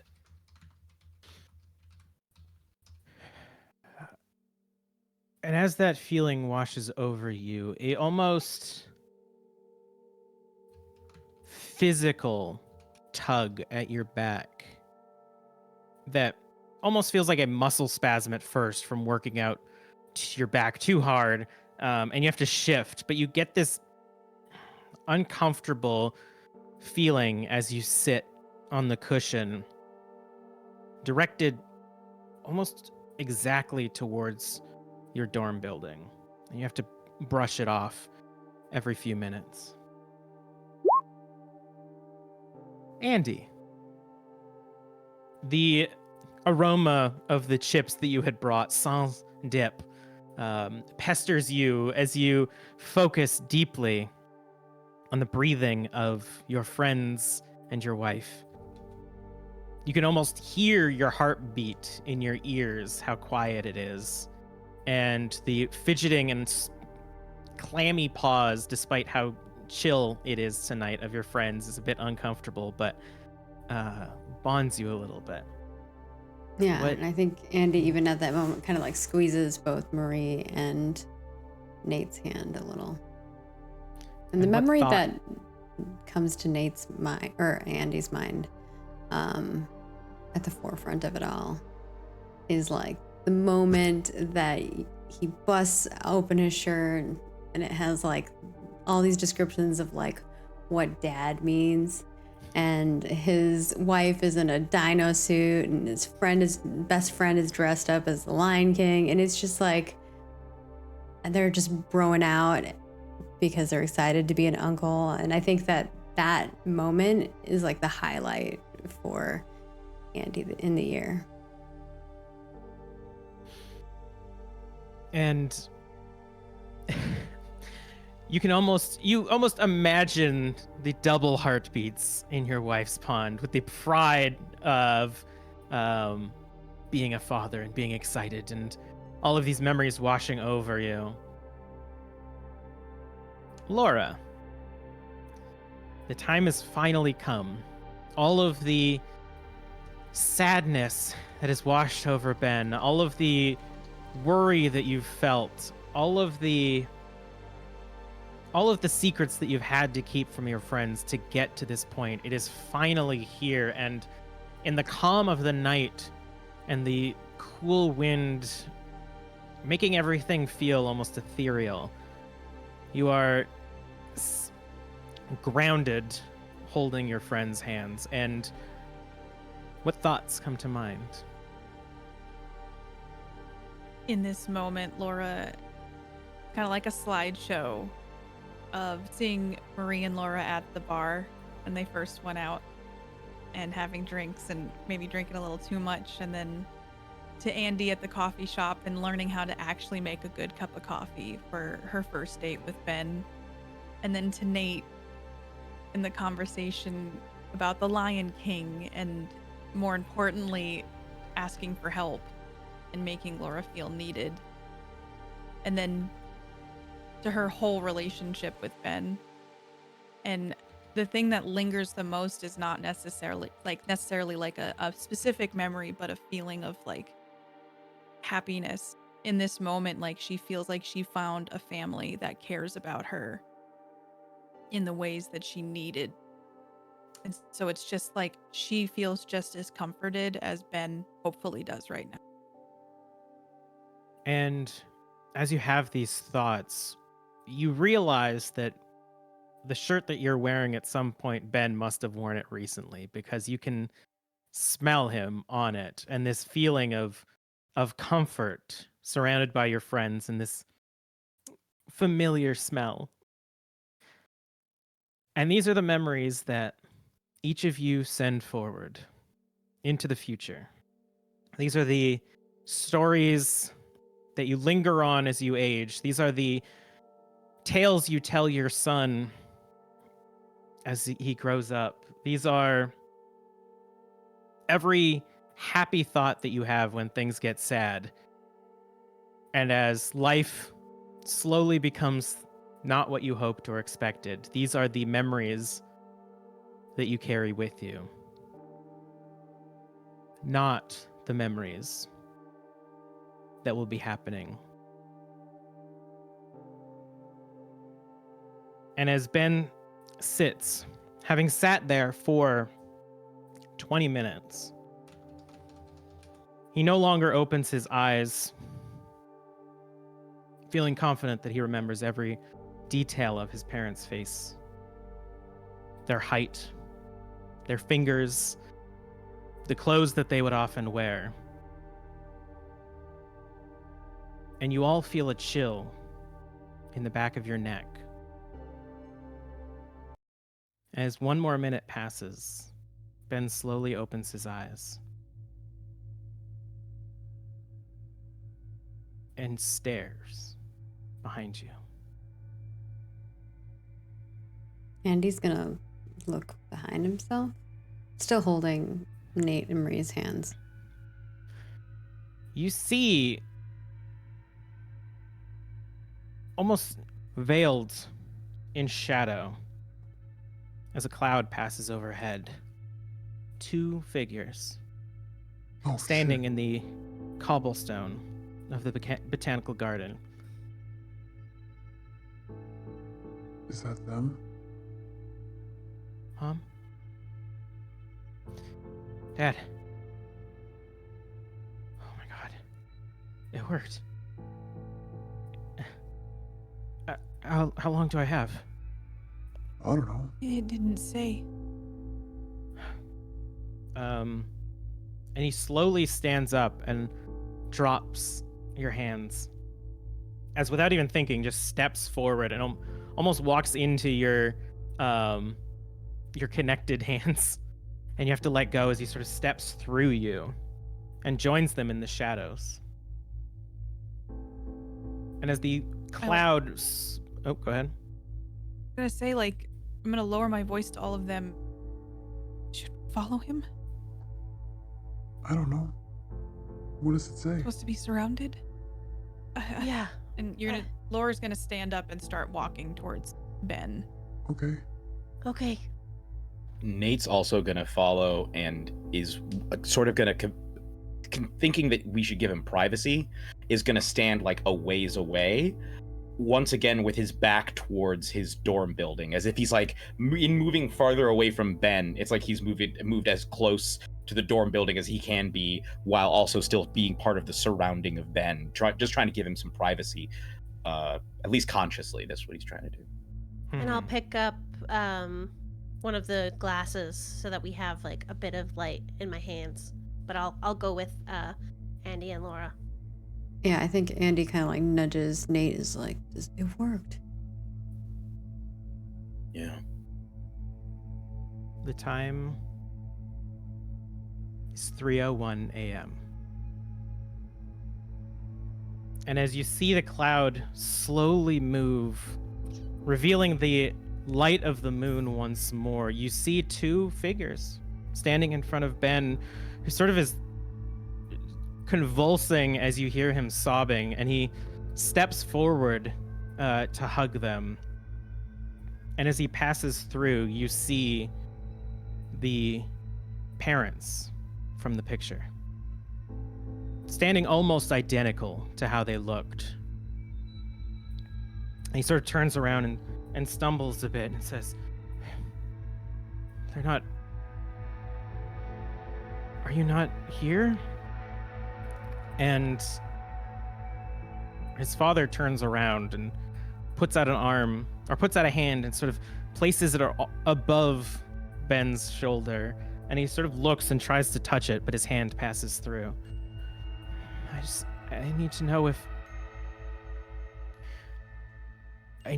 there's any way I can bring you back for real, or if this is all I'll get.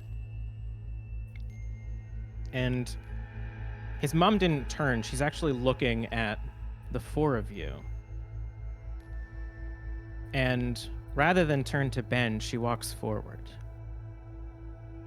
And you see this beautiful woman, sort of curly, long blonde hair, a bit older. She has he said that she ran an antique shop, and the glasses and the clothing definitely reveal that fact. She looks dressed very old school in a fashionable way.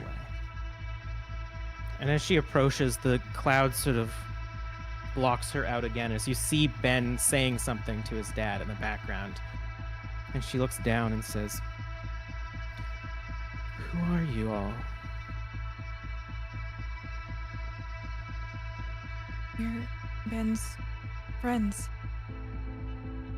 Yeah, we go to school together. You raised an amazing human.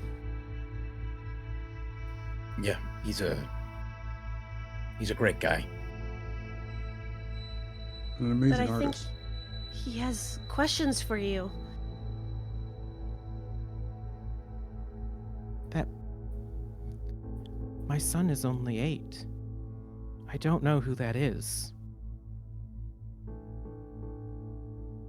That's Where your are son. we? That's Ben. He's just older.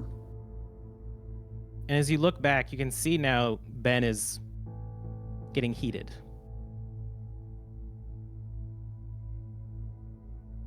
Nate leans over to Laura, not looking away from the sight that he sees, but leans over to Laura and says, "You said these are memories of them?" Yeah. It's supposed to be like a construction from someone's mind. Are the memories from when he was a kid? Maybe that would make the most sense. Oh, I think the part of Nate's mind that started to sort of panic starts to like flip into like, oh, I've dealt with ghosts before. He says, "What year is it, ma'am? What year is it?"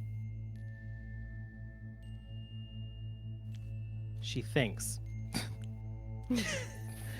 for a moment. She's gonna say 1983. Nate shoots Laura a look, like very briefly. At that moment, I'm gonna pan my eyes over to Ben. You see him stumble back and sort of like take a defensive stance that says, "I am your son. You have to tell me what to do. What do you want me to do?" I'm gonna rush over to Ben. Yeah, Ben, I think Andy will join too. I'm gonna grab him by like one of his arms. Hey, it's okay. I think maybe this memory is just...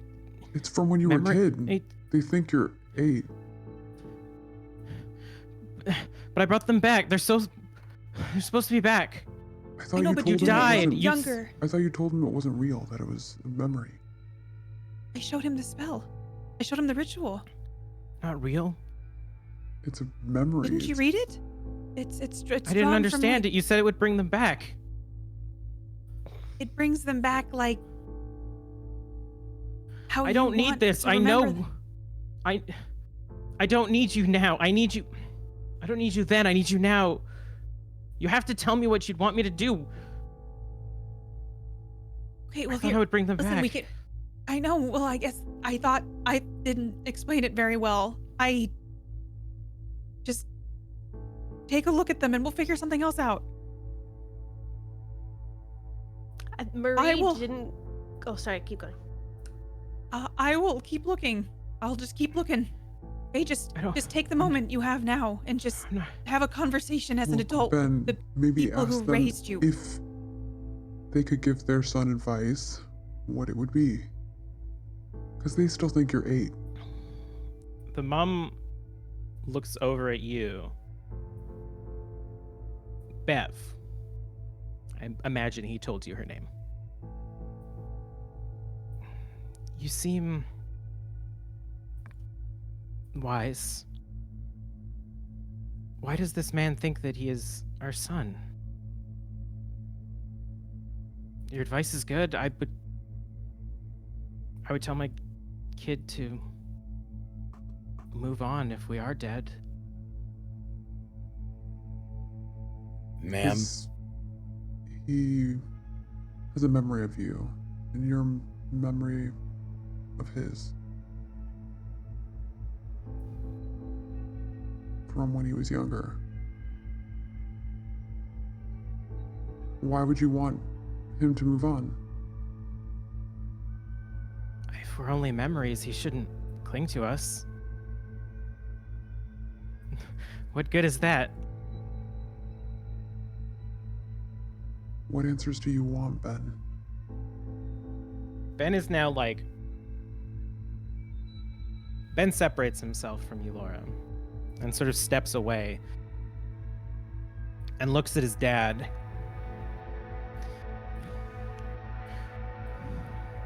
I'm 8. You don't know what you've done to me yet. I used to be happy. It wasn't enough for you.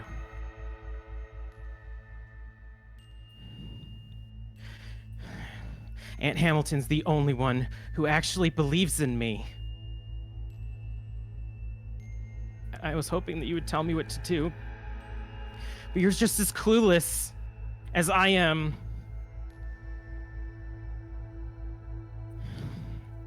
I don't want these ones. And he's gonna violently push through the ghost of his dad, stepping through his mum towards the bench where his bag is. And he's gonna pull out another sketchbook. Nate is sort of losing the plot here in terms of what he's talking about, because I don't think Nate has heard all this stuff about his aunt or anything like that. But as far as Nate's concerned, what matters, he's concerned about his friend, but he's also like, there's two supernatural beings here, and it feels like the ritual has gone way off the rails. And so I am going to I want to see how are the projections reacting to all of this. Give me either an occult or a psychology. Right, so a And 12 or a Andy 5. Is gonna follow Ben over to the bench and talk to him. We're going psychology. All right. And we got a 46 versus 12. And I do not have enough luck to do anything about that. And it's kind of in the moment, so you can't really push it. They seem not angry and not even really put off. They just look there. They seem unaffected, mostly. They seem like this isn't their problem. Laura, is it a problem if he changes the ritual? What are the risks, Laura? I mean, I read all the comments. I'm still new to this stuff. I don't know. What are we supposed to do? Like, should I like try to stop it somehow? Like, I think we need to at least dismiss them before we try anything else. I didn't. And I rush over and pull out my notebook from my bag to handwrite this whole spell. As you're doing that, Andy, Ben is like manically digging through his bag at this point. What are you looking for? I have another one. Another one? I drew what? more. I don't need these. Is that how this works? Can you just pull other ones out? He turns to you and he's like face to face. I don't know. I don't know either. I don't man, understand but last any time of you this. guys did something like this, bad things happened. Yeah. But we fixed that, okay? What if we I'm gonna can't fix fix this. As he continues to dig through his peg, he pulls out another notebook or another sketchbook and holds it tight and says, I don't care. You all don't have to be here if you don't want. It's already done. I can. We're here to protect you. Remember, Then protect me. no matter I need which to do memory you this. pull, it's all just memories. They're not gonna come back, Ben. They have to. They can't. People die And for a he- reason. He's gonna flip the notebook open and look at it while he looks up at you. There was no reason to this, Andy. What reason did they have to die? I don't know. What reason does I need to- anybody have to die? It's the cycle of life. Don't give me your Lion King bullshit. Look, Lion King had it right. I have to do Okay, this. well, let's try this other memory. But you know it's just a memory, right? Nate. While this is happening, I know while we were sitting there, I was feeling these odd pulls back to my dorm. And I think something about all of this feels really like off. Like, I don't think Nate, I think, is very confused and frustrated and a little bewildered, but something feels out of balance here. Is it possible that I make any connection between what is happening now and that pull and the fact that I have the painting back at my dorm right now? You do. But the problem is, that's your painting.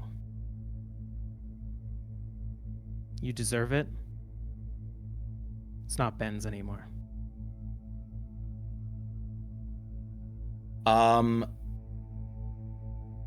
Man, there's like a moment of me being like, because I'm like, wait, maybe I can run back and do something. But I'm like, wait, what would I do? Maybe is that because I don't know enough about these rituals to be like, how do I sever this connection? But I think that's what I'm thinking. I want to sever the connection between him and this painting. Can I remember anything about like what that might involve that might be doable in a short amount of time? Because I'm on the verge of making a break for the dorms to try and like do something very quickly so that whatever is about to go down, there's at least my painting doesn't get dragged into it. Roll me an occult. Okay. Here we go. 24 versus 5. Yeah. I don't have enough luck. I have 16 points of luck. You have no idea. I'm 3 points. I'm 3 points away. There's a secular confusion in your mind of maybe it's the painting. Why would it be the painting? The painting has nothing to do with Bennett. It's my painting now. Maybe the painting will do something if I can sever it, but I don't want to sever it from myself. It's mine. And you are trapped in this cycle. Yeah, I think Nate stands there frozen in indecision, trying to figure out, like, what do I do? Seeing this and just feeling powerless to do anything about any of it. Marie, what are you doing? While all this chaos is ensuing, Marie is focusing on one of the figures, the mother figure. And I'm thinking about how I'm already envisioning my own kid in the future and the life that they're gonna have. And I figure that's something that moms will do their whole lives. So I approach her and I say, I know this doesn't make sense, but your son needs your help. And I think this is a mental health crisis that's happening right now. Is there any sort of, he needs a concrete thing that he can do, an actionable item, not just move on and be well. Is there something that, any advice in that way that you could tell him? She kind of frowns quizzically a little bit and looks up to you and says, I don't know what half those things you just said mean. A mental crisis? He just needs to feel better. And sort of walks towards you and says, if your friend is sad, he should just not be. Oh, you're pregnant. And she puts her hand in front of your stomach. It's so nice. And if my baby was sad, I would do anything to help them get out of that darkness. And that's what your kid needs right now. Little Benny is doing just fine. He may be a little rambunctious in school, but his daddy's gonna take him hunting. Open up your imagination. This isn't little Benny that we're talking about. We're talking about an adult Ben, a Ben that's gone to school, a Ben that's falling in love, a Ben whose parents are dead, a Ben who doesn't know what his next step is going to be, who needs some guidance from the only people that he loves other than his friends. And that's you. Give me a persuade. Oh, I'm pretty good at that. I have a 40 in that. Oh, not when I get a 91. Oh no. Does that count as a fumble or no? No. It's I close. think it's 99, I think. Yeah, you were Yeah. close. You. Can I push that? No. Seconds are going by in this moment. Yeah. All this chaos is happening around you as you're pleading, and it is frustrating as you realize that either through being a memory that Ben has projected or the actual manifestation of Ben's mom, but she either doesn't seem to care or is not equipped with the tools to understand what you're talking about. Roll me a sanity. Oh boy. Hard success.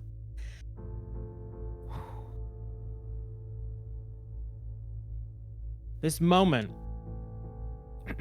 when Marie remembers it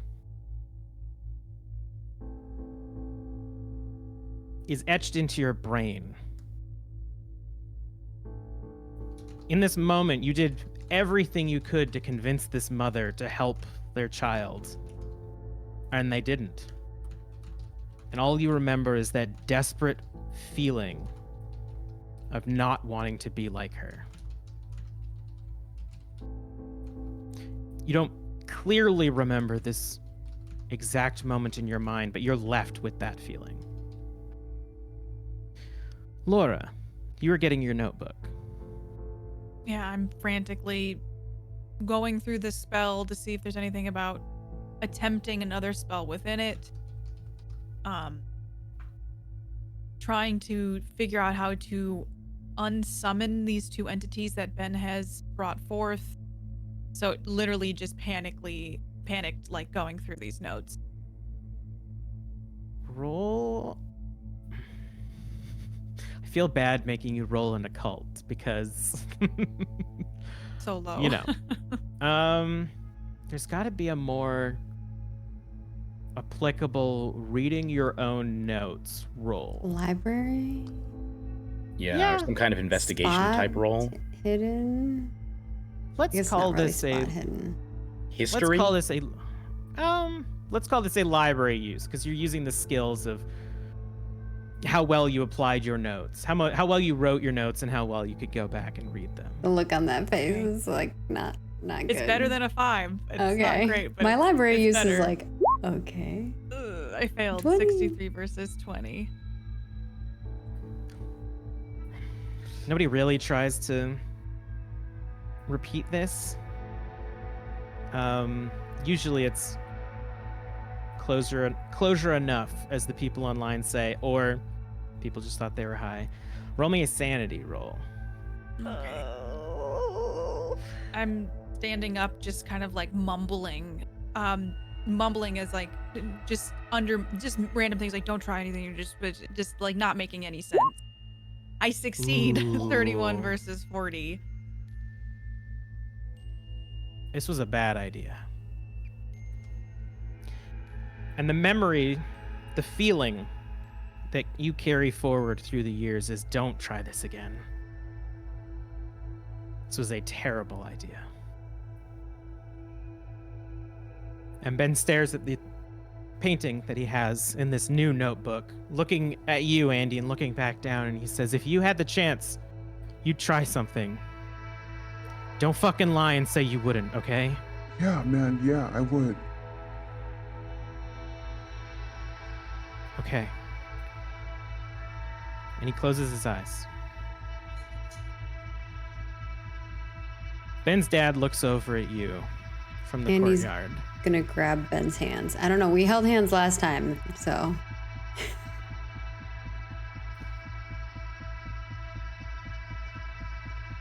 The time, 3:11 a.m. And you all stop for a moment as Ben closes his eyes, holding Andy's hand. His parents sort of look quizzically at this strange occurrence of a bunch of folks hanging out in the middle of night with chips and candles. And his dad walks up to you, Nate. You guys like spellcaster, like some sort of witch cult shit or something? Nate is like sort of snapped out of his like this feeling, like pulled in two directions, and he sees this ghost standing in front of this projection. He's a chip cult. Chip cult. Fucking weird. Where are your parents at? They're back at home. They know you're out here doing a cult, who knows what? No, I honestly, I don't think they'd approve if they did. Yeah, you gotta get a hobby. I'm a hockey player. I'm gonna be professional. Yeah. What do you play? Left defense. Not bad. My Thank son's you, not sir. much of a sporty kid. He tries, but I don't know if there's much hope for him. He's more of an artist, I think. Wonderful artist, really talented. Nah, he doesn't paint anything. Well, no, Does. I have one of his paintings. Two of them actually. They're wonderful. They're powerful. I don't know who you're I don't know why my 8-year-old son is giving you paintings, but I think you might be mistaken. No, sir. Again, you're a memory. You're a projection of a memory that your 19-year-old son has of you from when he was 8. I think that's what I heard, right? That's what this is. I turned to the others. That's what's happening. We're talking to something that's long gone. We're talking to a version of people that are long gone. People who've died recently, but versions of them that are so far in the past that they can't even like imagine what this is, right? If it's from Ben's mind, this may just be Ben's thoughts. I turn back to Ben's dad and I say, "Sir, You can call me Ed. all right, Ed. With all due respect, Ed, you're a fucking shitty dad, Ed. Your son is miserable. Like, from the time I met him, he has only wasted away, and it's because of what you did to him when he was younger. The fact that the way you never accepted him, you never really saw him, and I don't even think you really tried. I think you tried to make him what you wanted him to be, and you never saw what was really right there in front of you, which is an amazing kid who grows up into a fantastic man. And sir, frankly, I don't think you deserved him. I don't think you deserved to have a son like that. And he definitely didn't deserve to have a shitty dad like you." I don't think I like the way you're talking to me. You don't presume to know how to raise a child.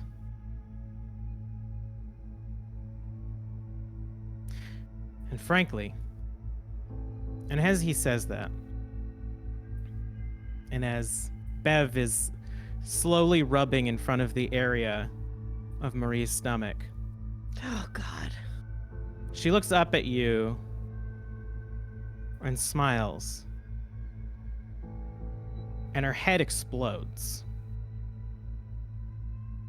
And you see chunks fly out in the distance, passing through your friends and splattering on the ground. And Ed, looking in front of you, Nate, you see the front of his head crush down as his eyes split out of his sockets. And his skin begins to burn And then finally, it pops as his entire face is flattened and spread out across the sides. But he remains standing. And Bev continues slowly rubbing your stomach as all that is left is spurting arteries out of the side of her neck and chunks of meat that have spread across the floor behind her. I'm getting And back away. Ben opens his eyes. And he throws the notebook to the floor. And Andy, you can see now a collection of sketches. A table with a body lying on it, their heads splattered. More and more sketches of various angles of exploded remains of his parents' heads. Their bodies mostly intact, cuts, bruises, but their heads eviscerated. And as the wind slowly blows, the pages flip and you see the entire pages, all of them are full. And he's holding the book and the pages are flipping, and then he looks up and he sees like that displayed in front. Ben looks emotionless as he slowly walks towards his dad. Ben, what did you do? I need these ones. They need to tell me what I'm supposed to do. How are they gonna talk, dude? And he's pushes past you, Nate, and stands directly in front of his dad. Tell me what to do.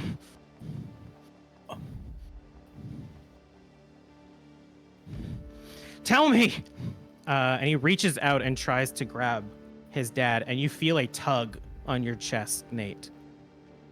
And his hands grip his father's arms. Nate nearly passed out seeing that. He has never seen this level of gore in person. And he is just like reeling. And now that his chest is being pulled, Nate for a moment thinks he might be having like a heart attack. Like Nate fully starts to sink to one knee, staring at this, and throws a look back in the direction of the dorm. Do I feel like the painting is affecting me? Is that what this is? Yeah.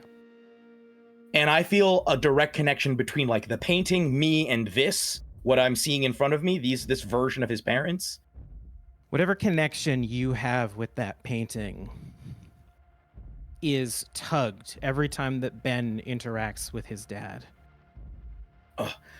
I would like to I don't think Nate has any real conscious knowledge of how to do this, but he feels that tug like spiritually, and I think it's the equivalent of like you may not be able to see what's pulling you if you're blindfolded, but you can at least reach out and grab it and try and swing it. And what Nate would like to try and do is take that and then sever the connection between me and not between me and the painting, but between me, the painting, and this. Like I want to sever the connection between the Ben's dad through me as a conduit, like the painting and Ben's dad that's going through me. That's what I want to sever. Roll a power.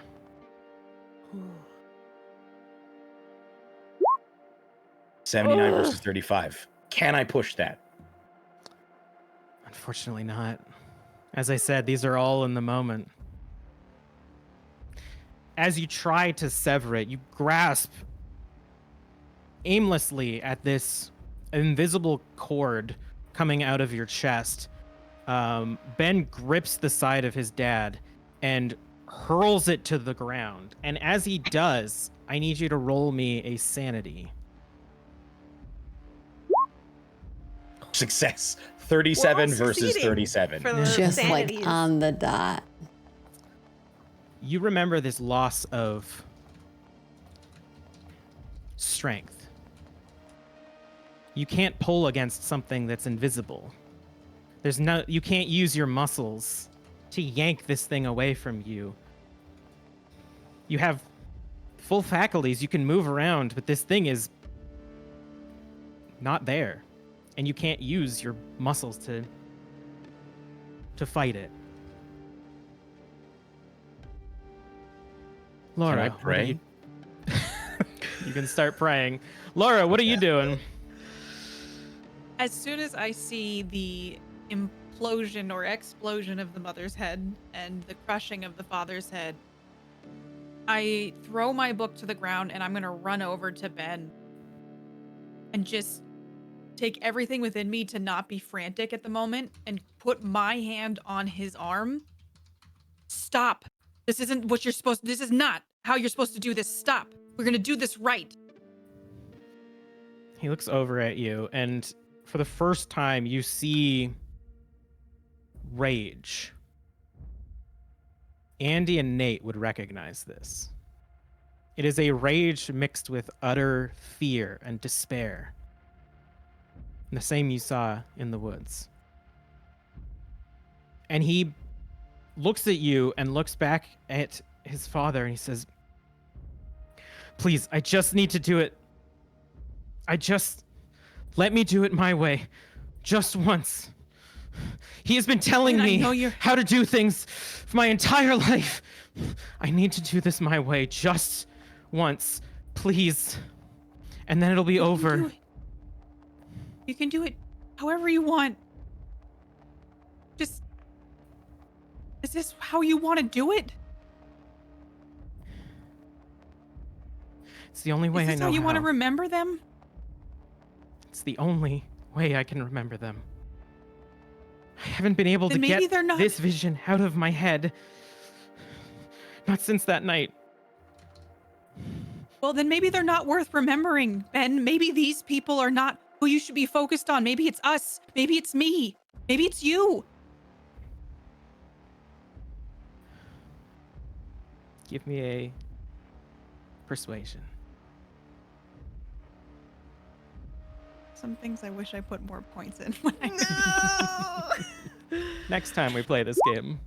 Oh my god, I got a 19 versus 10. I'm spending luck on this. Can I spend luck, or is this one of those fast-paced moments? You can spend luck. Okay. I'm going to spend 9 luck to make this a success. You can feel him clenching and trying everything to resist seeing any reason in what you say. And he takes a beat and stops, closes his eyes, and then turns and looks at you. And what? What do we do? We'll figure it out. Like, we'll just figure it out. I touched him. Okay. Do you have the totem? Yeah, I put it in the... Can I say that I put it in my backpack? Yeah. I'm going to run back, digging through the bag because I just threw it in there. It's probably underneath a bunch of things now, and I'm going to grab the totem. And as you turn to face the group, Marie, this woman has just slowly been rubbing your stomach as spurts of blood and viscera spill down her shirt. And you can feel it. Her hand is rubbing your stomach. This is not what it was supposed to happen. And I'm sorry, but I'm gonna have to try and just like cancel, undo, no more. We made a mistake. This is not good. And I'm gonna try and think out of all that time. It wasn't a lot of time, but the time I spent with Laura researching on the dark web, anything that I remember seeing, even pulling from other rituals on how to cancel, I can't think of another word than cancel, how to dispel what is going on here. Roll me an occult. Okay.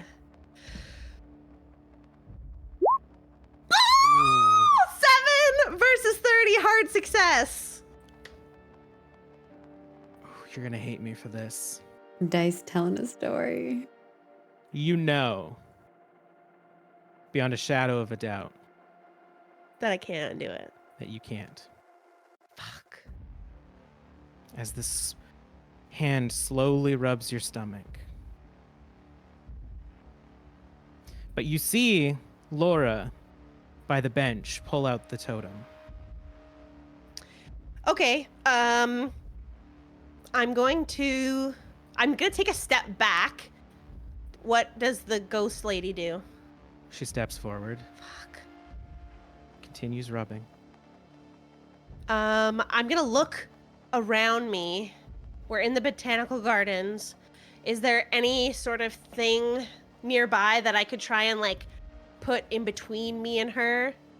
My ultimate goal is to get to Laura, but I feel like I need to deal with this before, so that, yeah.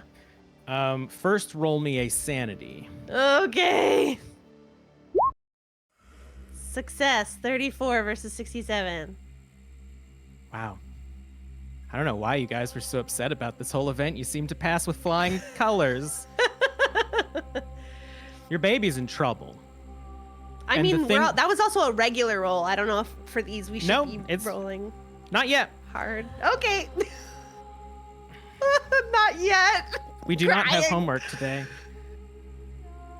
The feeling that you get, the feeling that carries with you from this moment is that your baby's in trouble. But you can roll me a spot hidden to look around for anything that might help you. Okay.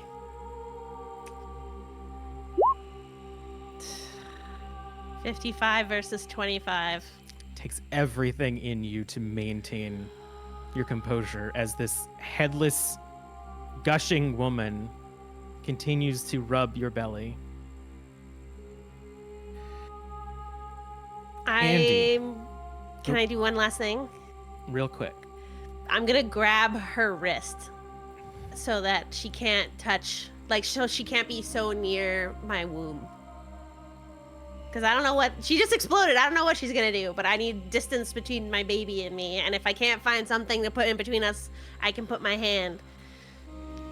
You grab her wrist, and it is ice cold. It feels frozen. Andy, what are you doing? I think similarly to how Laura just threw her book and ran to Ben, Andy's doing the same. But then I think as Andy gets closer to Ben, sees Marie, and has a moment of like just kind of standing there watching.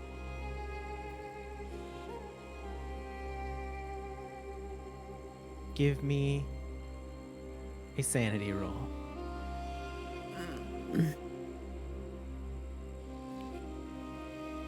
Oh, 80 The out of dice, 58. the effing dice.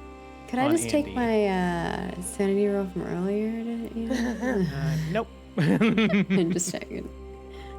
You take 4 points of sanity damage as the Ooh.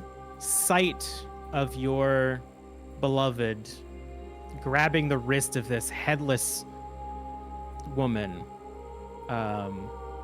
pierces itself into your brain, and something in you primal is afraid.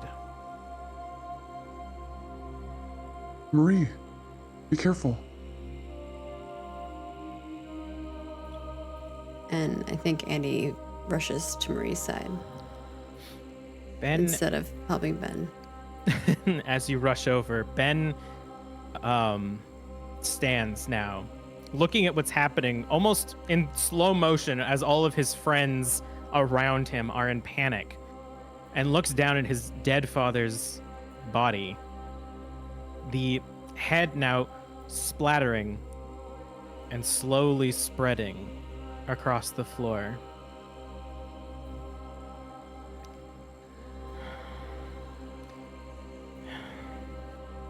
Nate?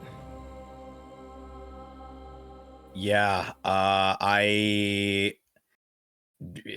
Oh no, praying. sorry. This is Ben saying Nate. Never mind. I don't. I know we sound similar. Yeah, it's almost identical. I look up out of my, like, once again snapped out of my very focused, like, trying to focus on the power and focus on reaching out to other powers. I look up and see my friend Ben. He looks haunted, pale and skinnier than you ever remember him being. And he slowly walks up to you. You didn't destroy it, did you? Even as he says that, I think I feel like an in my chest. I'm kneeling still. I'm like fully taking And he's a knee, looking down up at you. him. Yeah, and I say, it's mine. I didn't want to. It's my painting. You gave it up, and I took it. I begged you, Nate. I was sitting on that dorm floor crying for hours, and I asked you to destroy it. I begged you to. I couldn't.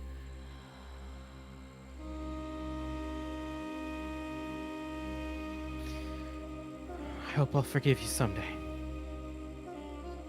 And he looks back, and you can see now plants begin to grow in the viscera that is slowly expanding around his father's head.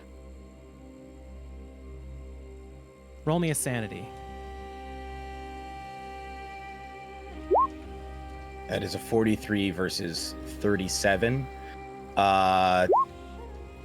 Yeah, we can't spend luck on sanity rolls, can we? And you take 9 points of sanity damage as you look upon something that is naturally impossible as you continue to pray. Laura, you hold now the totem in your hand, watching from a distance as strange plants begin to grow out of the ground on top of Ben's father's corpse. I am going to run over to kind of be in the vicinity as many of my friends as possible. And the stamping method was to just stamp around yourself And keep doing it. Keep doing it. So Yep. I'm going to look at Ben. Do I meet Ben's eyes, or is Ben? He's Just- looking down at Nate now. And this is the first time Laura's ever seen this side of Ben, and I glance over at Marie and see that Marie's got a hand on one of these beings you're not supposed to be able to interact with, and watching Ben take down his father. I guess Nate's on his knees now, kind of falling to the ground. Andy is. I think you're just standing there observing it all at the moment. Annie rushed to Marie. Okay. I think just in the center of all of this chaos, I'm going to sit down and just furiously start stamping around myself. So go ahead and fill up the magic points that you have. I was wondering why that was at 0. Okay. Now, to do this spell, as you begin stamping, go ahead and remove 4 magic points. Okay. And roll 1d4 of sanity. All right. So I rolled that improperly. Panicked, I 1. understand. Oh. It only takes 1. Wow. Okay. You begin stamping in the dirt of the botanical garden around you. And as you do all of this chaos happening around you, you begin to feel a small protection slowly forming over you, and you are compelled to keep stamping, knowing that it won't fully work unless you continue to do it. And Ben, staring down at Nate, looking back at his father, slowly looks up at you, and you see again this haunted version of him. But he smiles and nods as he begins walking over to Marie. What the fuck? Marie and Andy. you are Get now away from me!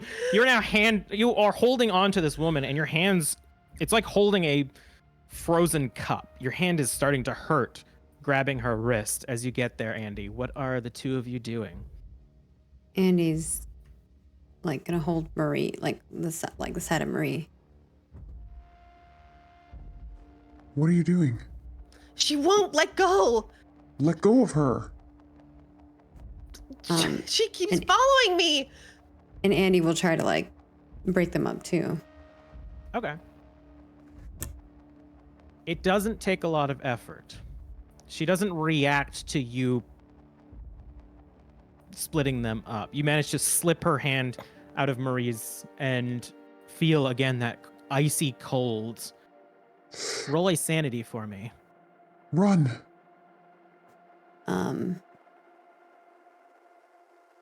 Ooh, 95 out of 54. It's getting worse. Oh! 4 points of sanity damage. Oh my gosh.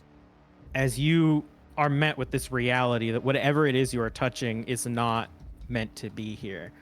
And she looks over at you, and you see out of the gaping and spurting wound, there's a small, almost like a small tree begins to grow just through the side of the flesh. What the fuck is that? And Ben makes it to you and grabs the side of his mom and begins like pulling her away from you. What's the plan now, Ben? Is Ben's car here? It's parked in the parking lot. Yeah. Oh, never mind. I forgot. He doesn't even have the gun anymore. I was gonna run and get it. Ah! Well, I'm just gonna run away from Andy, like I was told, and I guess I'll head towards where Laura is. While this is happening. What's the plan now, Ben? What are you gonna do? Ben whips around and attempts to throw his mom as hard as he can. And as she stumbles back, her back lands on the bench and her entire stomach splits open. And you see intestine and guts begin to spill out, but they are covered in these little circles, these pustules that seem to have grown on them. As she bends backwards across this bench. And Ben looks over at you. I don't know what's going on. I didn't mean to do it like this. They were hurting you. What is the plan, Ben? Laura can protect us. We just have to stay near her. Okay. I'm so sorry. The hell? Nate. And Andy's gonna run over to Nate, who is like kneeling on the ground. And he's gonna offer you a hand. In my prayers, do I feel any sort of like even the inkling of an answer? Nothing. Then looking up into Andy's face, I'm going to almost like brain just blue screening, unthinking, just reach up and grab your hand, staring wide-eyed into your face, wide-eyed and open-mouthed. I know, man. I don't know what the fuck's happening. You okay? A cloud billows over the two of you, basking you in darkness. He says I should have destroyed the painting, but I don't understand. It's mine. Why should I? Why should it be? What he gave you for your birthday? No, it was. He gave it to me that night. The night when he pulled the gun. He wanted me to destroy it, and I kept it because I thought it was beautiful, and now it's mine, and I can't destroy it. It's mine. It's a painting. It doesn't matter. Come on. I just point at like these spreading trees and blood, and I say, "That's it. That's what he painted." You can only see the edge of it through the darkness. But as the cloud moves past, you see that it has grown up to the back of Andy's foot. And roots begin to emerge from the viscera, attempting to wrap themselves around it. I want to grab Andy and pull him out of the way. Roll a dexterity. Okay. Nice. 52 versus 71, success. They almost touch as you yank Andy away, and they just begin to grow straight up. Oh, holy crap. Thanks, dude. So this was in the painting? It's like coming to life? It was him and his dad in the woods. They killed an animal. I think it was a deer, and there was blood everywhere, and that's what we're seeing. It's like the painting is here and it's trying to the story you consume told us us. about the painting in his room. I remember that. Yes. Yeah. Do I feel any connection to this manifestation, what I believe to be the power of that painting here? Roll another power. Okay. It's a success, extreme success, 2 versus 35. Ooh, boy. Can I assist as well? Yes, and I'm gonna send Jeremy. Because I saw the painting as well, and I was the one who got coerced the story out of Ben to begin with that one night. Ooh, hard success, yeah, bro. All right. I'm gonna copy this and send it to you as well. I gotta change it for you. Stream Andy. and hard success. Oh my god. Nate is like tears streaming down his face, even though he's not visibly sobbing. There's just sort of a silent like weeping because there are just so many emotions in him right now, all vying for dominance. And he does not know what he's thinking or really what he's feeling beyond the fear and the desire, like the confusion, and sort of like why, but the thing is there, it's in my room, why is it here? But I think he's holding on to you, feeling like your power surge maybe. There's like that moment of connection. And Nate just sort of turns and looks deep into your eyes, Andy, and is just like, I love you. I love you too, bro. We gotta stop this. Where's? Oh. And as I were like, I love you, bro. We gotta stop this. It's like there was like a moment of like, and then I'm like, pulled back, and I realize there's like a sinking feeling, a profound sinking feeling, and I say, it was a lie. It was all a lie. He lied. And I would like to run towards Ben. All right. Go ahead. He turns as you run, but you are fast and large. What are you gonna do? I want to grab him by the lapels and wide-eyed, like half in a rage, half in a panic, scream, "What did you do? What really happened? You tell me right now. No more lies!" And I'm just like towering over him, holding him as tightly as possible. Like, you tell me what was in that painting. What really happened?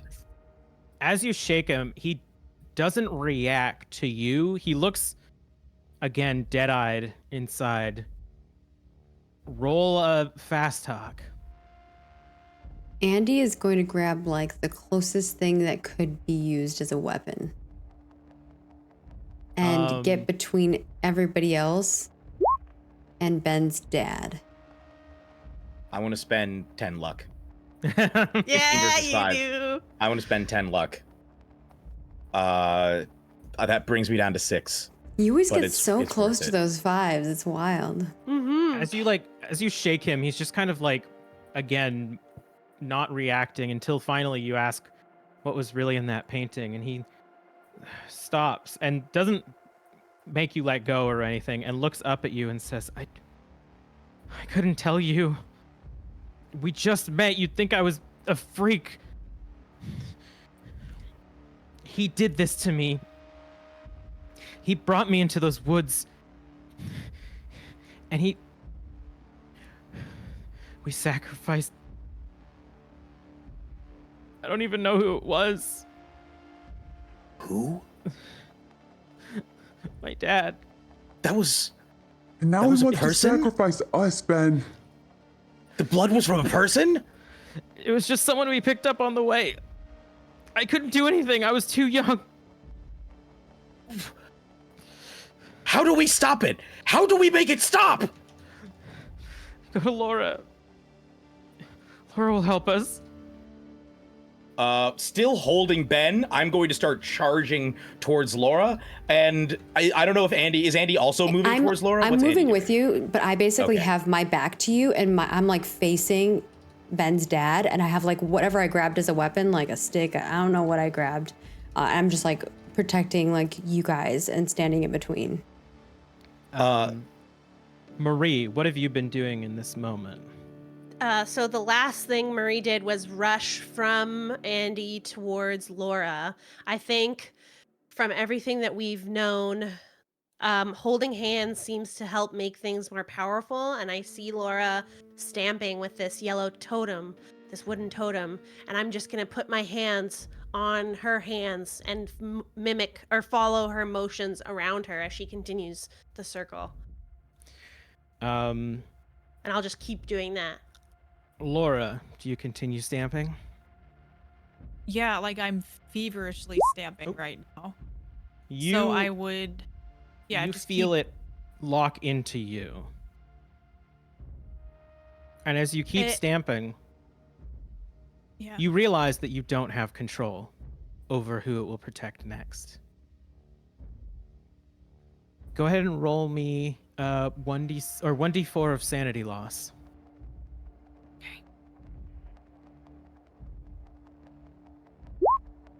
One.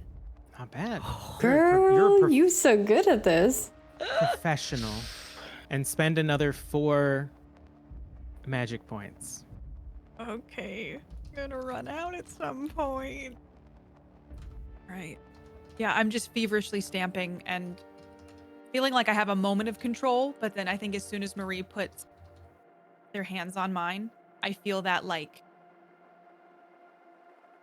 that noticing of like, I don't think I do have control, but I'm just gonna keep stamping. And Marie, as you hold on to Laura's hand, imagining that this helps, you feel slowly but surely that something is starting to form around you. Some unseen ethereal protection.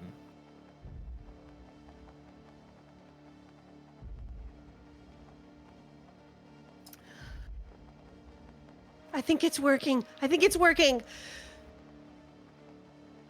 Just Andy. nothing. You don't get anything from Laura. She's just focus mode, stamping, but just when she hears that, it feels like a comfort of like, oh, thank God, and just keep on stamping.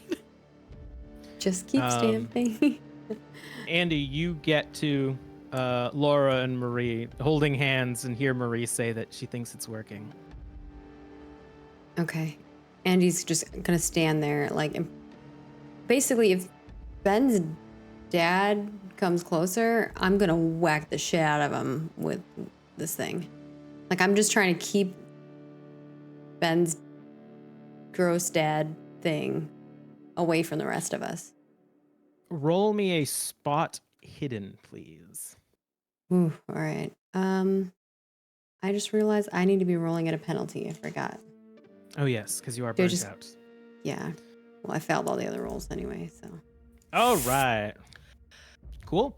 You're keeping an eye on Ben's dad as this almost almost like undergrowth of flesh is widening out from this one location as small plants continue to keep growing along the path. It seeps into the cobblestone, so it becomes almost this brick texture of meat and plants. Gross. And that was an the body- 87 out of 50 for MP3 people. Ooh, that's good. The body doesn't move. All of this seems to be happening independent of the body, as if the body is a planter. Ugh. Like it's creating more of them? It's just expanding out of the viscera of the head. You guys, it's spreading. What do we do? I don't know. We have to focus Laurel on have a ourselves. Ben I'll have a stumbles moment forward as where- Nate drags him. I was gonna say, like, Laura's gonna like glance up and just come to me. Bring Ben. And just Laura, back to what the do we do? stamping. Do I see Laura and Marie both stamping? Marie's not stamping. It's just Laura. I have my Okay. hands on her. What do we do? What do we do?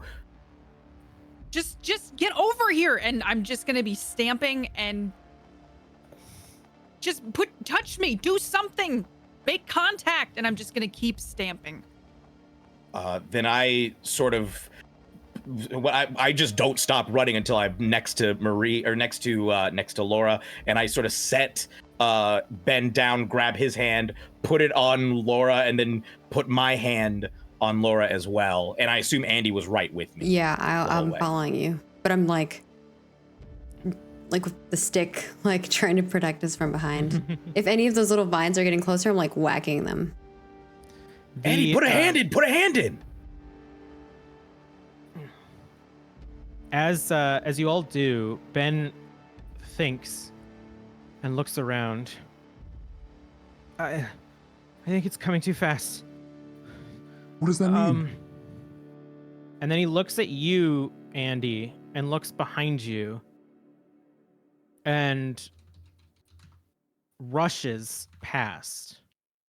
And as you all No. watch, you see now that the stomach of his mother has grown along the back wall of the botanical garden, up the vines, but also towards you. And they are thick roots, not like the planter floor of his father, but more as if the bottom of a tree is growing from her torso. And each of these roots has these pustules, these patterned dots of pustules that grow and grow as they extend towards you. And you see now, Andy, that you had missed that it was growing towards you, and Ben grabs it and pulls it back. And you see it begin to grow onto him. I'm gonna try to like hit the part that's like growing on like right next to him to try to like sever it. Make me a brawl attack. Ooh. All right. Let's hoping this be strength. No. 61 out As of you- 25. Smack it. Your weapon lands, and then you see plant growth surround it. At first, these tiny little tendrils of vines that expand and thicken as they circle around it. And you can see now these tiny little vines begin to branch their way up can't Ben's cut arm it. as he begins to try to yank. I could try to... It's growing on it. I could turn them back. What are y'all doing? You can see the vines now like thickening around his arm. I'm gonna look towards where we first started, where we had chips and whatever. Would anyone bring liquor? I did not say I did. I don't didn't think so. Unfortunately, well, roll me a... Well, Luck? actually, no. Marie would definitely not bring liquor. Yeah. Yeah, No. I don't know. And I Okay. think we... It sounds like we didn't. Then I don't have any ideas. Oh, I- is Laura's bag there? Yes, the bag is on... So, would you have brought your bag with you to sort of the center of the garden, Laura? It would be where we were doing the ritual because I had my book in there, Okay. like the totem was in Mhm. there, so it's with us. So you can see now, it hasn't fully been engulfed, but both your bag and Ben, as well as the sketchbooks, are around the area where his mother's body is growing. But it seems like that area is less bad than the area directly in front of us. Yeah, it's sort of expanded back over her head and then forward towards you. My idea is I have a lighter, and I'm trying to think of like how we could set a flame to this. And there's a chance in Laura's bag that there's like hairspray or something, and I could make a flamethrower. Can certainly try. You gonna run over? I don't know if I should. I feel like Laura's the kind of person that wouldn't have hairspray, but it's the only thing I could think of. She might have liquor because maybe she grabbed the gin on the way out and just threw it in the bag, but like I'll leave it up to the GM and the dice for that. What are you doing, Marie? I mean, my husband's like weapon is being eaten by the plants. I gotta do something. I can't just stand here. So I will I'm give you gonna that try and do 100% there is a lighter in either Ben or Laura's bag. Well, I have a lighter because I lit the Expl- candles. Oh yes, Yeah. that's right. But Laura it's has a a lighter. barbecue light. It's a barbecue lighter, so I need something to. I can't just put a barbecue lighter to a plant and Then have it light up. If you're gonna rush over to the bag, go for it. I'm gonna do that. All right. You get to the bag, and the tendrils almost like react to you as they slowly start growing towards you. I'm going to first have you roll. Let's roll a. Which do we want first, gang? Do we want to know if there's liquor in there first, or do we want to know that Marie is capable of getting it out if it is in there? Let's get the let's find out if there's liquor. All right, roll a luck then. Okay. I mean, she has to come. Oh. I've been saving my luck, and it's clearly for this moment. 53 yes. versus 57. There is. Now let's see if you're dexterous enough to grab time, it Georgie. before the tendrils meet you. Now, young Marie, Dex is her best skill. Nice. Let's see. No! Oh. Why did I you say jinxed it. anything? Do you have Did 15? I spend luck on that? We know you have 15 luck. Yes. Okay, I'll do that. I think You- you should. To make sure I That's get crazy. You have an 80. Can she You push reach- it, or is it because it's in the moment? No, it's very in the moment. You reach in and scour through Laura's bag and tumble over the sketchbook as it opens up to one of the pages of a full depiction of Andy's parents in his memory when he was a child. As vines slowly grow over it and consume it, you reach in and grasp the gin bottle and pull it out just as more of them reach into the bag after you and begin surrounding it. I'm gonna open the bottle as I'm running back. I'm gonna tear or whatever, like tear some of my clothing and shove it in the bottle, and I'm gonna Molotov it. All right. Roll. I'm going to say roll another dex. Throwing a Molotov feels like a dex. Yeah. Oh, So close. 76. I pass versus 80. I'm going to quickly see if there is Molotov damage in Call of Cthulhu, and if there isn't, I'm just going to have you roll it. All right, I didn't. Oh. Molotov damage, George. All right, I didn't find any. I'm gonna say this is 2d6 because it spreads. So there's at least a chance you're gonna do 2 damage. Okay. 7. Question though, where are you aiming it? I'm aiming it at the largest area. I guess the father. The father? It needs to Okay. be. Yeah. There's a As chance that Ben might get a bit burned. The father and the mother are on opposite sides. Okay. But you chuck the Molotov and it spirals through the air and smashes into the body, and you see the liquid of the gin spread before the fire follows, and it engulfs this body, and you feel for a split second something angry inside of you. Not you. Something angry is projecting into you. Give me another sanity roll. Oh God. I fail. 86 versus 67. You take 10 points of sanity damage as you are brought to your knees from this feeling of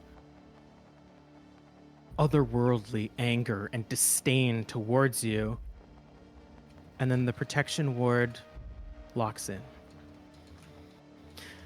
Nate, you still have your hand on Laura right now, and you saw Ben rush over and grab the vine away from Andy, who then swung and ultimately lost the weapon. And you can see now Ben's arm slowly getting these vines wrapping around them. What are you doing? I think there's a moment, maybe a moment's hesitation of like, but I need to, and without really thinking it through, Nate is going to take his hand off of Laura, launch himself at Ben, grab him around the midsection, and then pull back on him as hard as I can. Just try and pull him away from these vines. Roll a strength. Okay.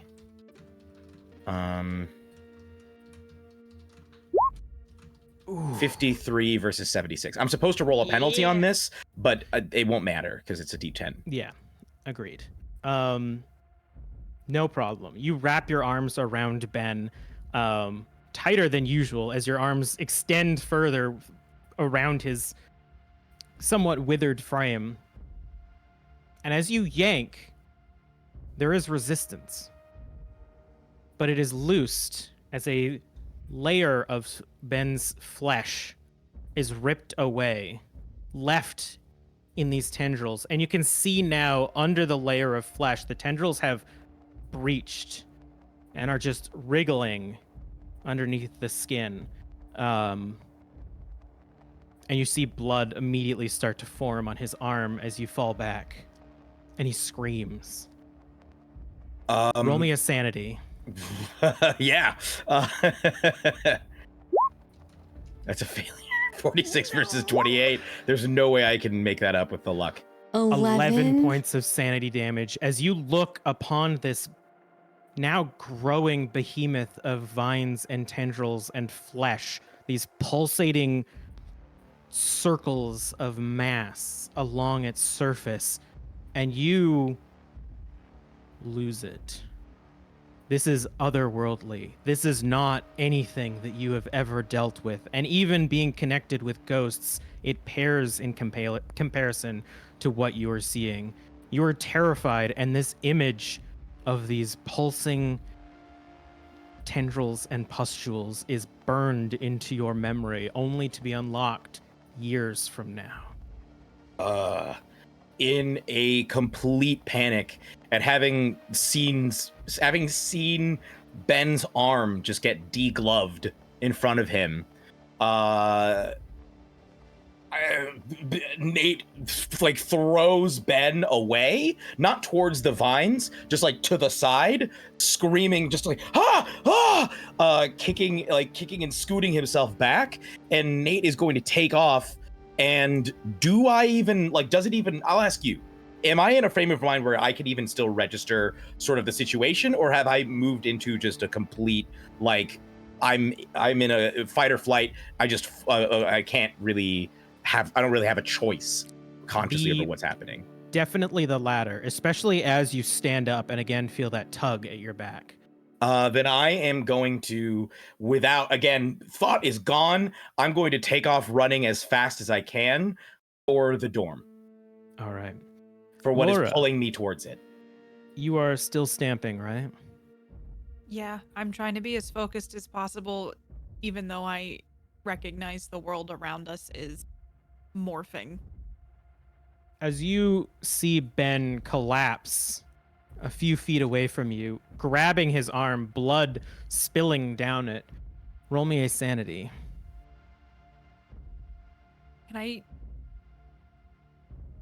I'll roll a sanity, but can I also try to pull Ben in? If you want to stop stamping. Is he close enough that if I keep stamping, he will be okay? I failed my sanity. 53 versus 50. 5 points of sanity loss as you watch the love of your life bleed in front of you. I'm gonna stop stamping and I'm gonna try to pull him over for a brief second. All right. Sure enough, you stop stamping. You still feel the protection, and Marie, you still feel the protection, but it's going to cut into some of the time. And you drag Ben over to you, and he looks over, and in your eyes, or in his eyes, you see regret. You know, I keep trying. All I can think of them is like this now. I keep trying to put them back. Just breathe and just stay with me now. Okay. And just stamping, and I'm trying to, with my other hand, like kind of always have it touching Ben. And so I'm gonna just back to this fury. Like I'm stamping as fast as humanly possible. You feel the like stickiness of the blood on his hand as he grips your wrist. Roll 1d4 for more sanity loss. Dang. Yeah. All right. Casting spells is fun. Ooh. 3. This one hit hard because of the Mhm. circumstances. Yeah. And also remove 4 more magic points. And as you Getting low. stare into Ben's eyes, hoping that it's him, Nate, as you begin running across the campus, you feel the tug loosen a little bit as a wall is beginning to grow between you and the tether. That is the only thing I think that is even remotely centering Nate right now. He has not conscious thought. All he knows is the one thing that seems to be giving him a tug away from what is happening is now loosening. So Nate is going to try and run even faster, more desperately to get to that painting. As you sprint through the moist grass, Marie, you watch as Ben's father's body emulates and still have that echoing fear of whatever it was that was angry at you. But you see the body, and the plants almost recede a little bit as the center mass is just engulfed in flame, lighting the area. What do you do? I head back to Laura and shift my attention. That's the only offensive thing that Marie can do in this moment. I think I have to rely on the sanctity of the protection that's happening here. And I'm going to just focus my energy on Laura and try and help her. Andy, what are you up to?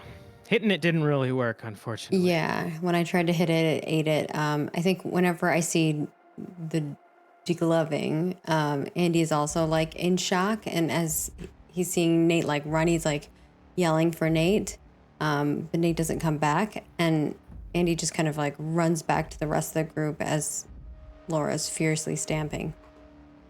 And you continue to stamp as the What do we plants do now? grow. Nate just ran off. He'll probably be safe. Laura, do you know? Can you tell who it's working on? Why does your dad want to sacrifice us? I don't know. Did you know? I knew. But What? I tried to block it out. You knew he was going to sacrifice us and you still wanted us to summon that fuck? No, I didn't know now. I knew that he did it. My aunt, she had me paint it. And it helped me repress the memory for a while. I tried to get Nate to destroy it. I hoped that the memory would be lost as well, but he didn't do it. I don't know why, but he didn't destroy it. Okay, well, if this is a memory, maybe you just need to unmemory it. Forget I'm it. trying. All I can remember is the table. Okay. Stop thinking about the table. Think about something else. A happy memory. I'm gonna have Ben roll a power. Okay. This will definitely go well, I'm sure.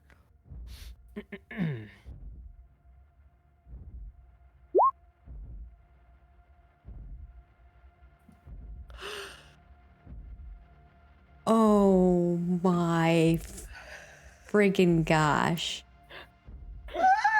100. Are you kidding me? What the fuck? Oh no. Ah! Oh no. The dice be telling a story.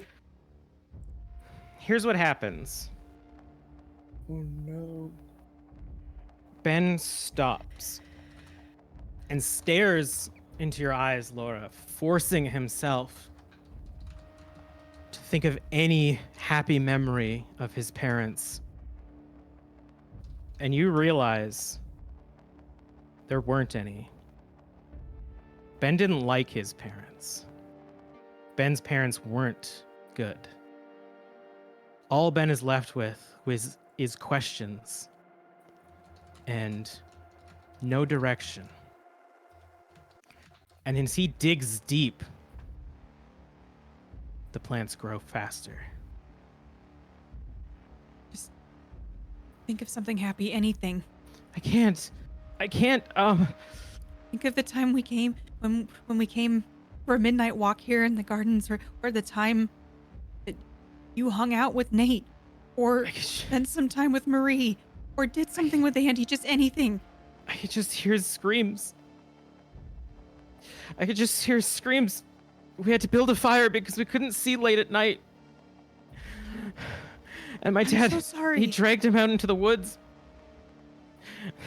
I didn't understand what was going on. He said that we needed to.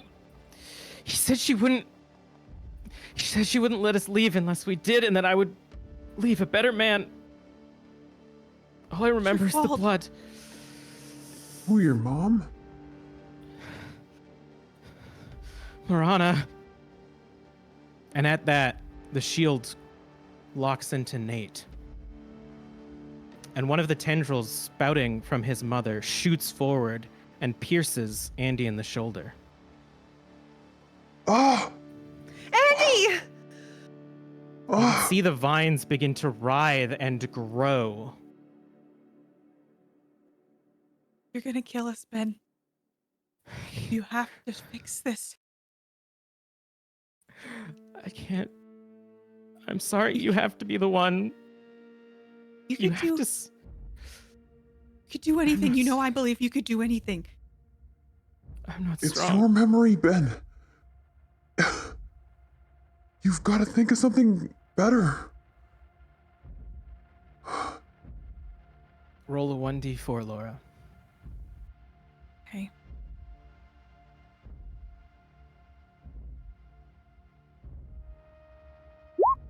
Four.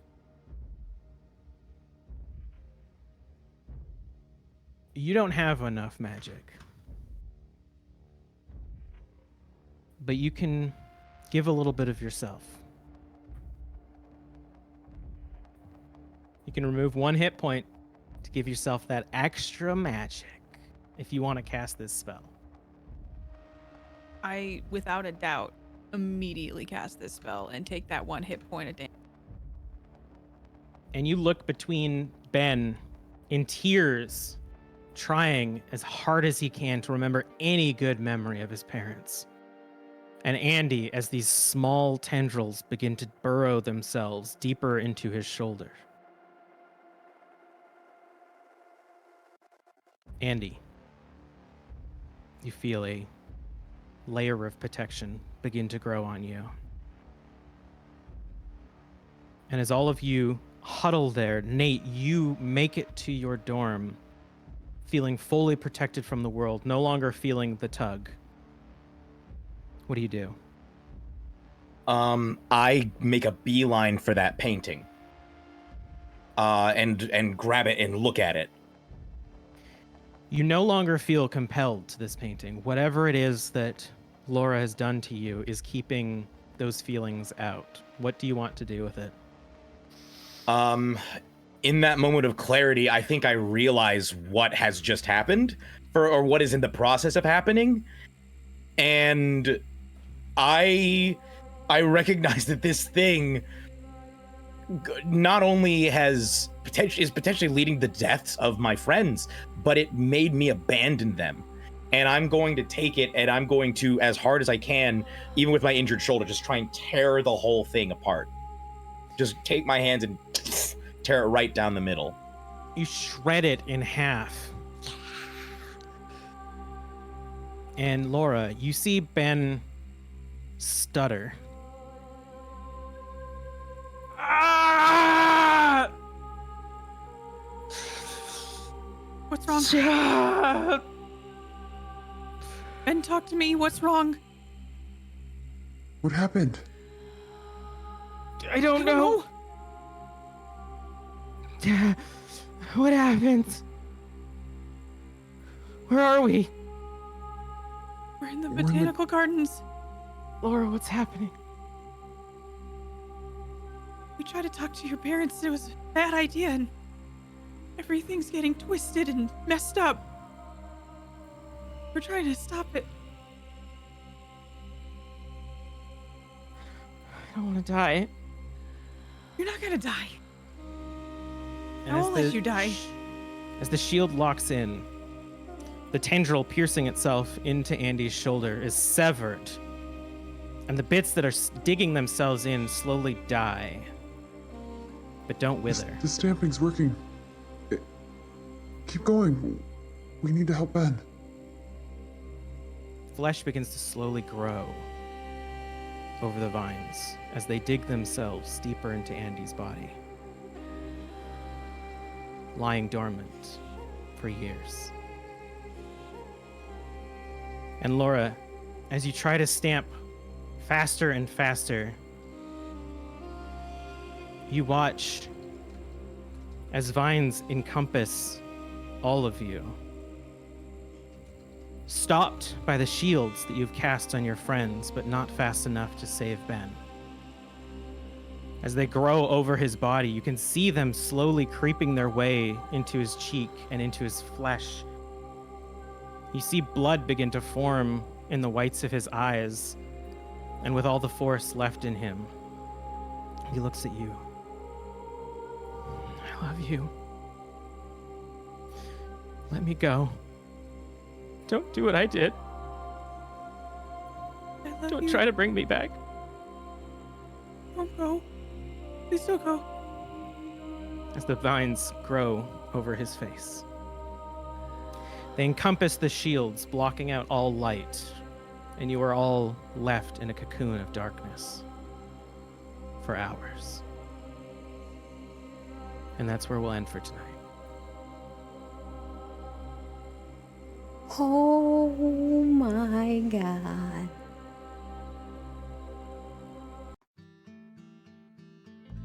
Right, well, we need a little decompression after that. Ooh. Everyone breathe. Everybody exhale. Woo. Yeah. Breathe in. Oh. Breathe out. All right. Well, thank you all for watching.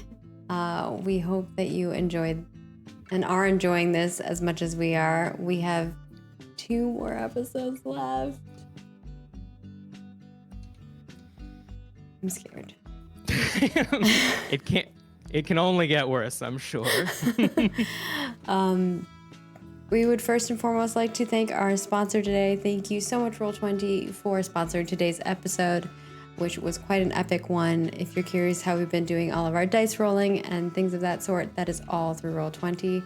Of course, we do have some merch. If you would like to get some merch, it is the holiday season, you know. Get yourself some goodies or something for a friend. designbyhumans.com/shop/roll4it is where you can get yourself a little mug so you can have some little hot cocoa or a sweater to keep yourself nice and cozy. And we also next week, you have to wait. you don't even get to know what happens next week because we are going to have a Santa RPG special called Happy Halloween on Thursday, December 28th from 10 a.m. to 1 p.m. Pacific with me, of course, GMing. This is a long campaign that we do every year. Bentham Plays, which is back. Of course, his character wandered into the realm that is Halloween, so that is why we're there. And of course, Katie and Tyler and Distracted Elf are joining us for this wonderful adventure. If you like anime and you like the North Pole, come watch. It's always a crazy good time. It is like an anime Santa explosion. It's always quite an adventure. And beyond that, we also would like to thank our supporter today, who has their birthday. Happy birthday, Hero Sheep. Thank you, Hero Sheep, for being amazing. Give Hero Sheep some roll love in chat. We super duper appreciate them. And of course, if you would like to become a supporter like Hero Sheep, you can head on over to our Patreon, especially if you really enjoy what we're doing here and would like to see us tell more stories like this. The best way to support us is over on Patreon. And not only do you support us, but you also get things in return. Like if you are a legend tier above, you get access to a private GM'd game, which Shar is GMing some wonderful games right now.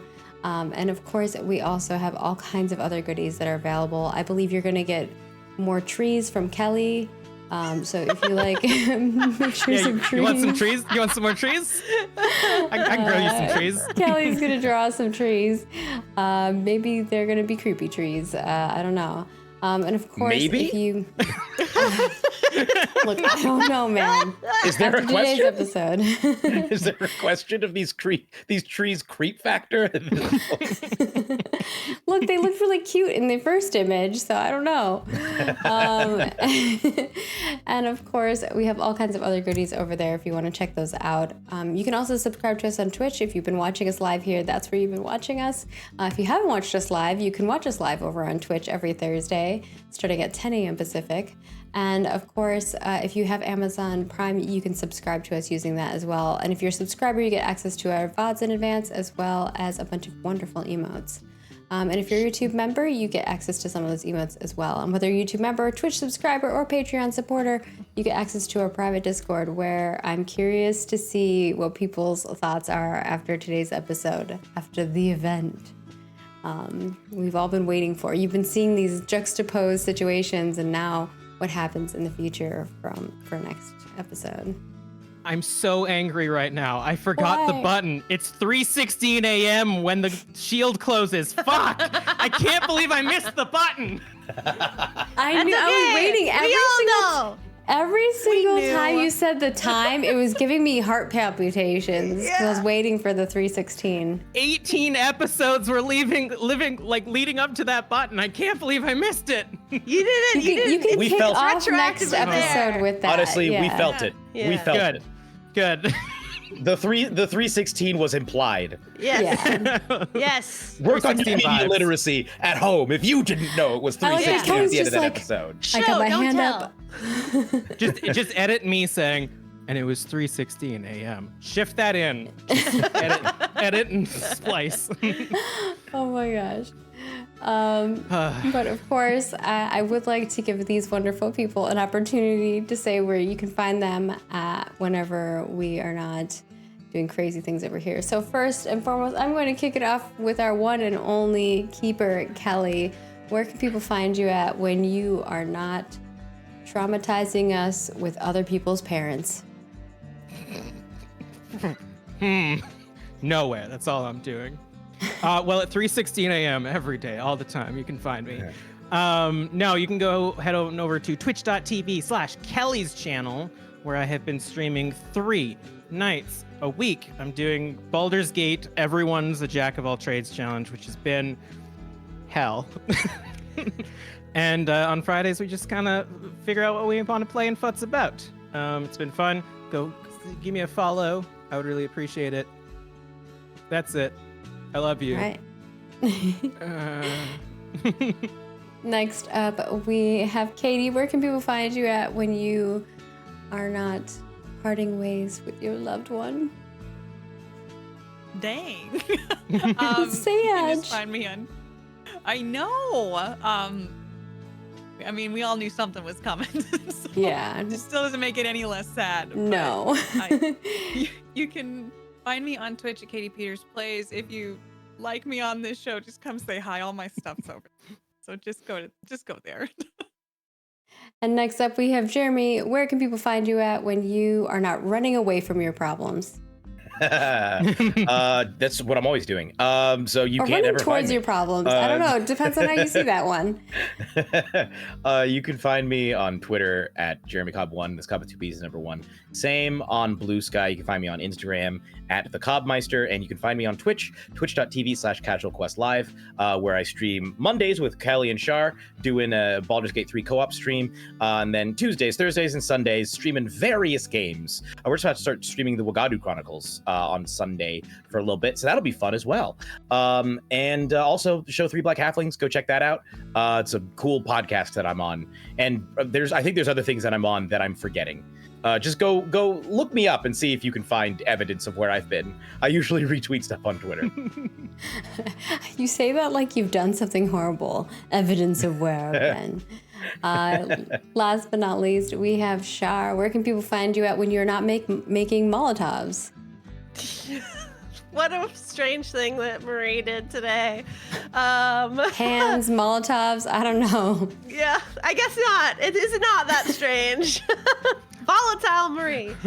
You can find me at Charlene Bear on all social media, and that's all I'll say. I'm into lots of stuff. Just check it out. And I'm Margaret Crone. You can find me at Margaret Crone in all of the places. I do lots of things on the internet. If you'd like to find them, follow me over there. I also make games and video games for a living. So if you want to check out the current project I'm working on, it is at Ashes of Creation in all of the places. And with that, we're going to go record an after show. And we will not see you next week because next week's going to be Santa RPG. But you should still come see that because it's going to be a lot of fun. You will see some of us here for that. And we'll see you the following week for Dun Dun Dun. Episode 19, the penultimate episode of Project Morana. Toodles. Ooh.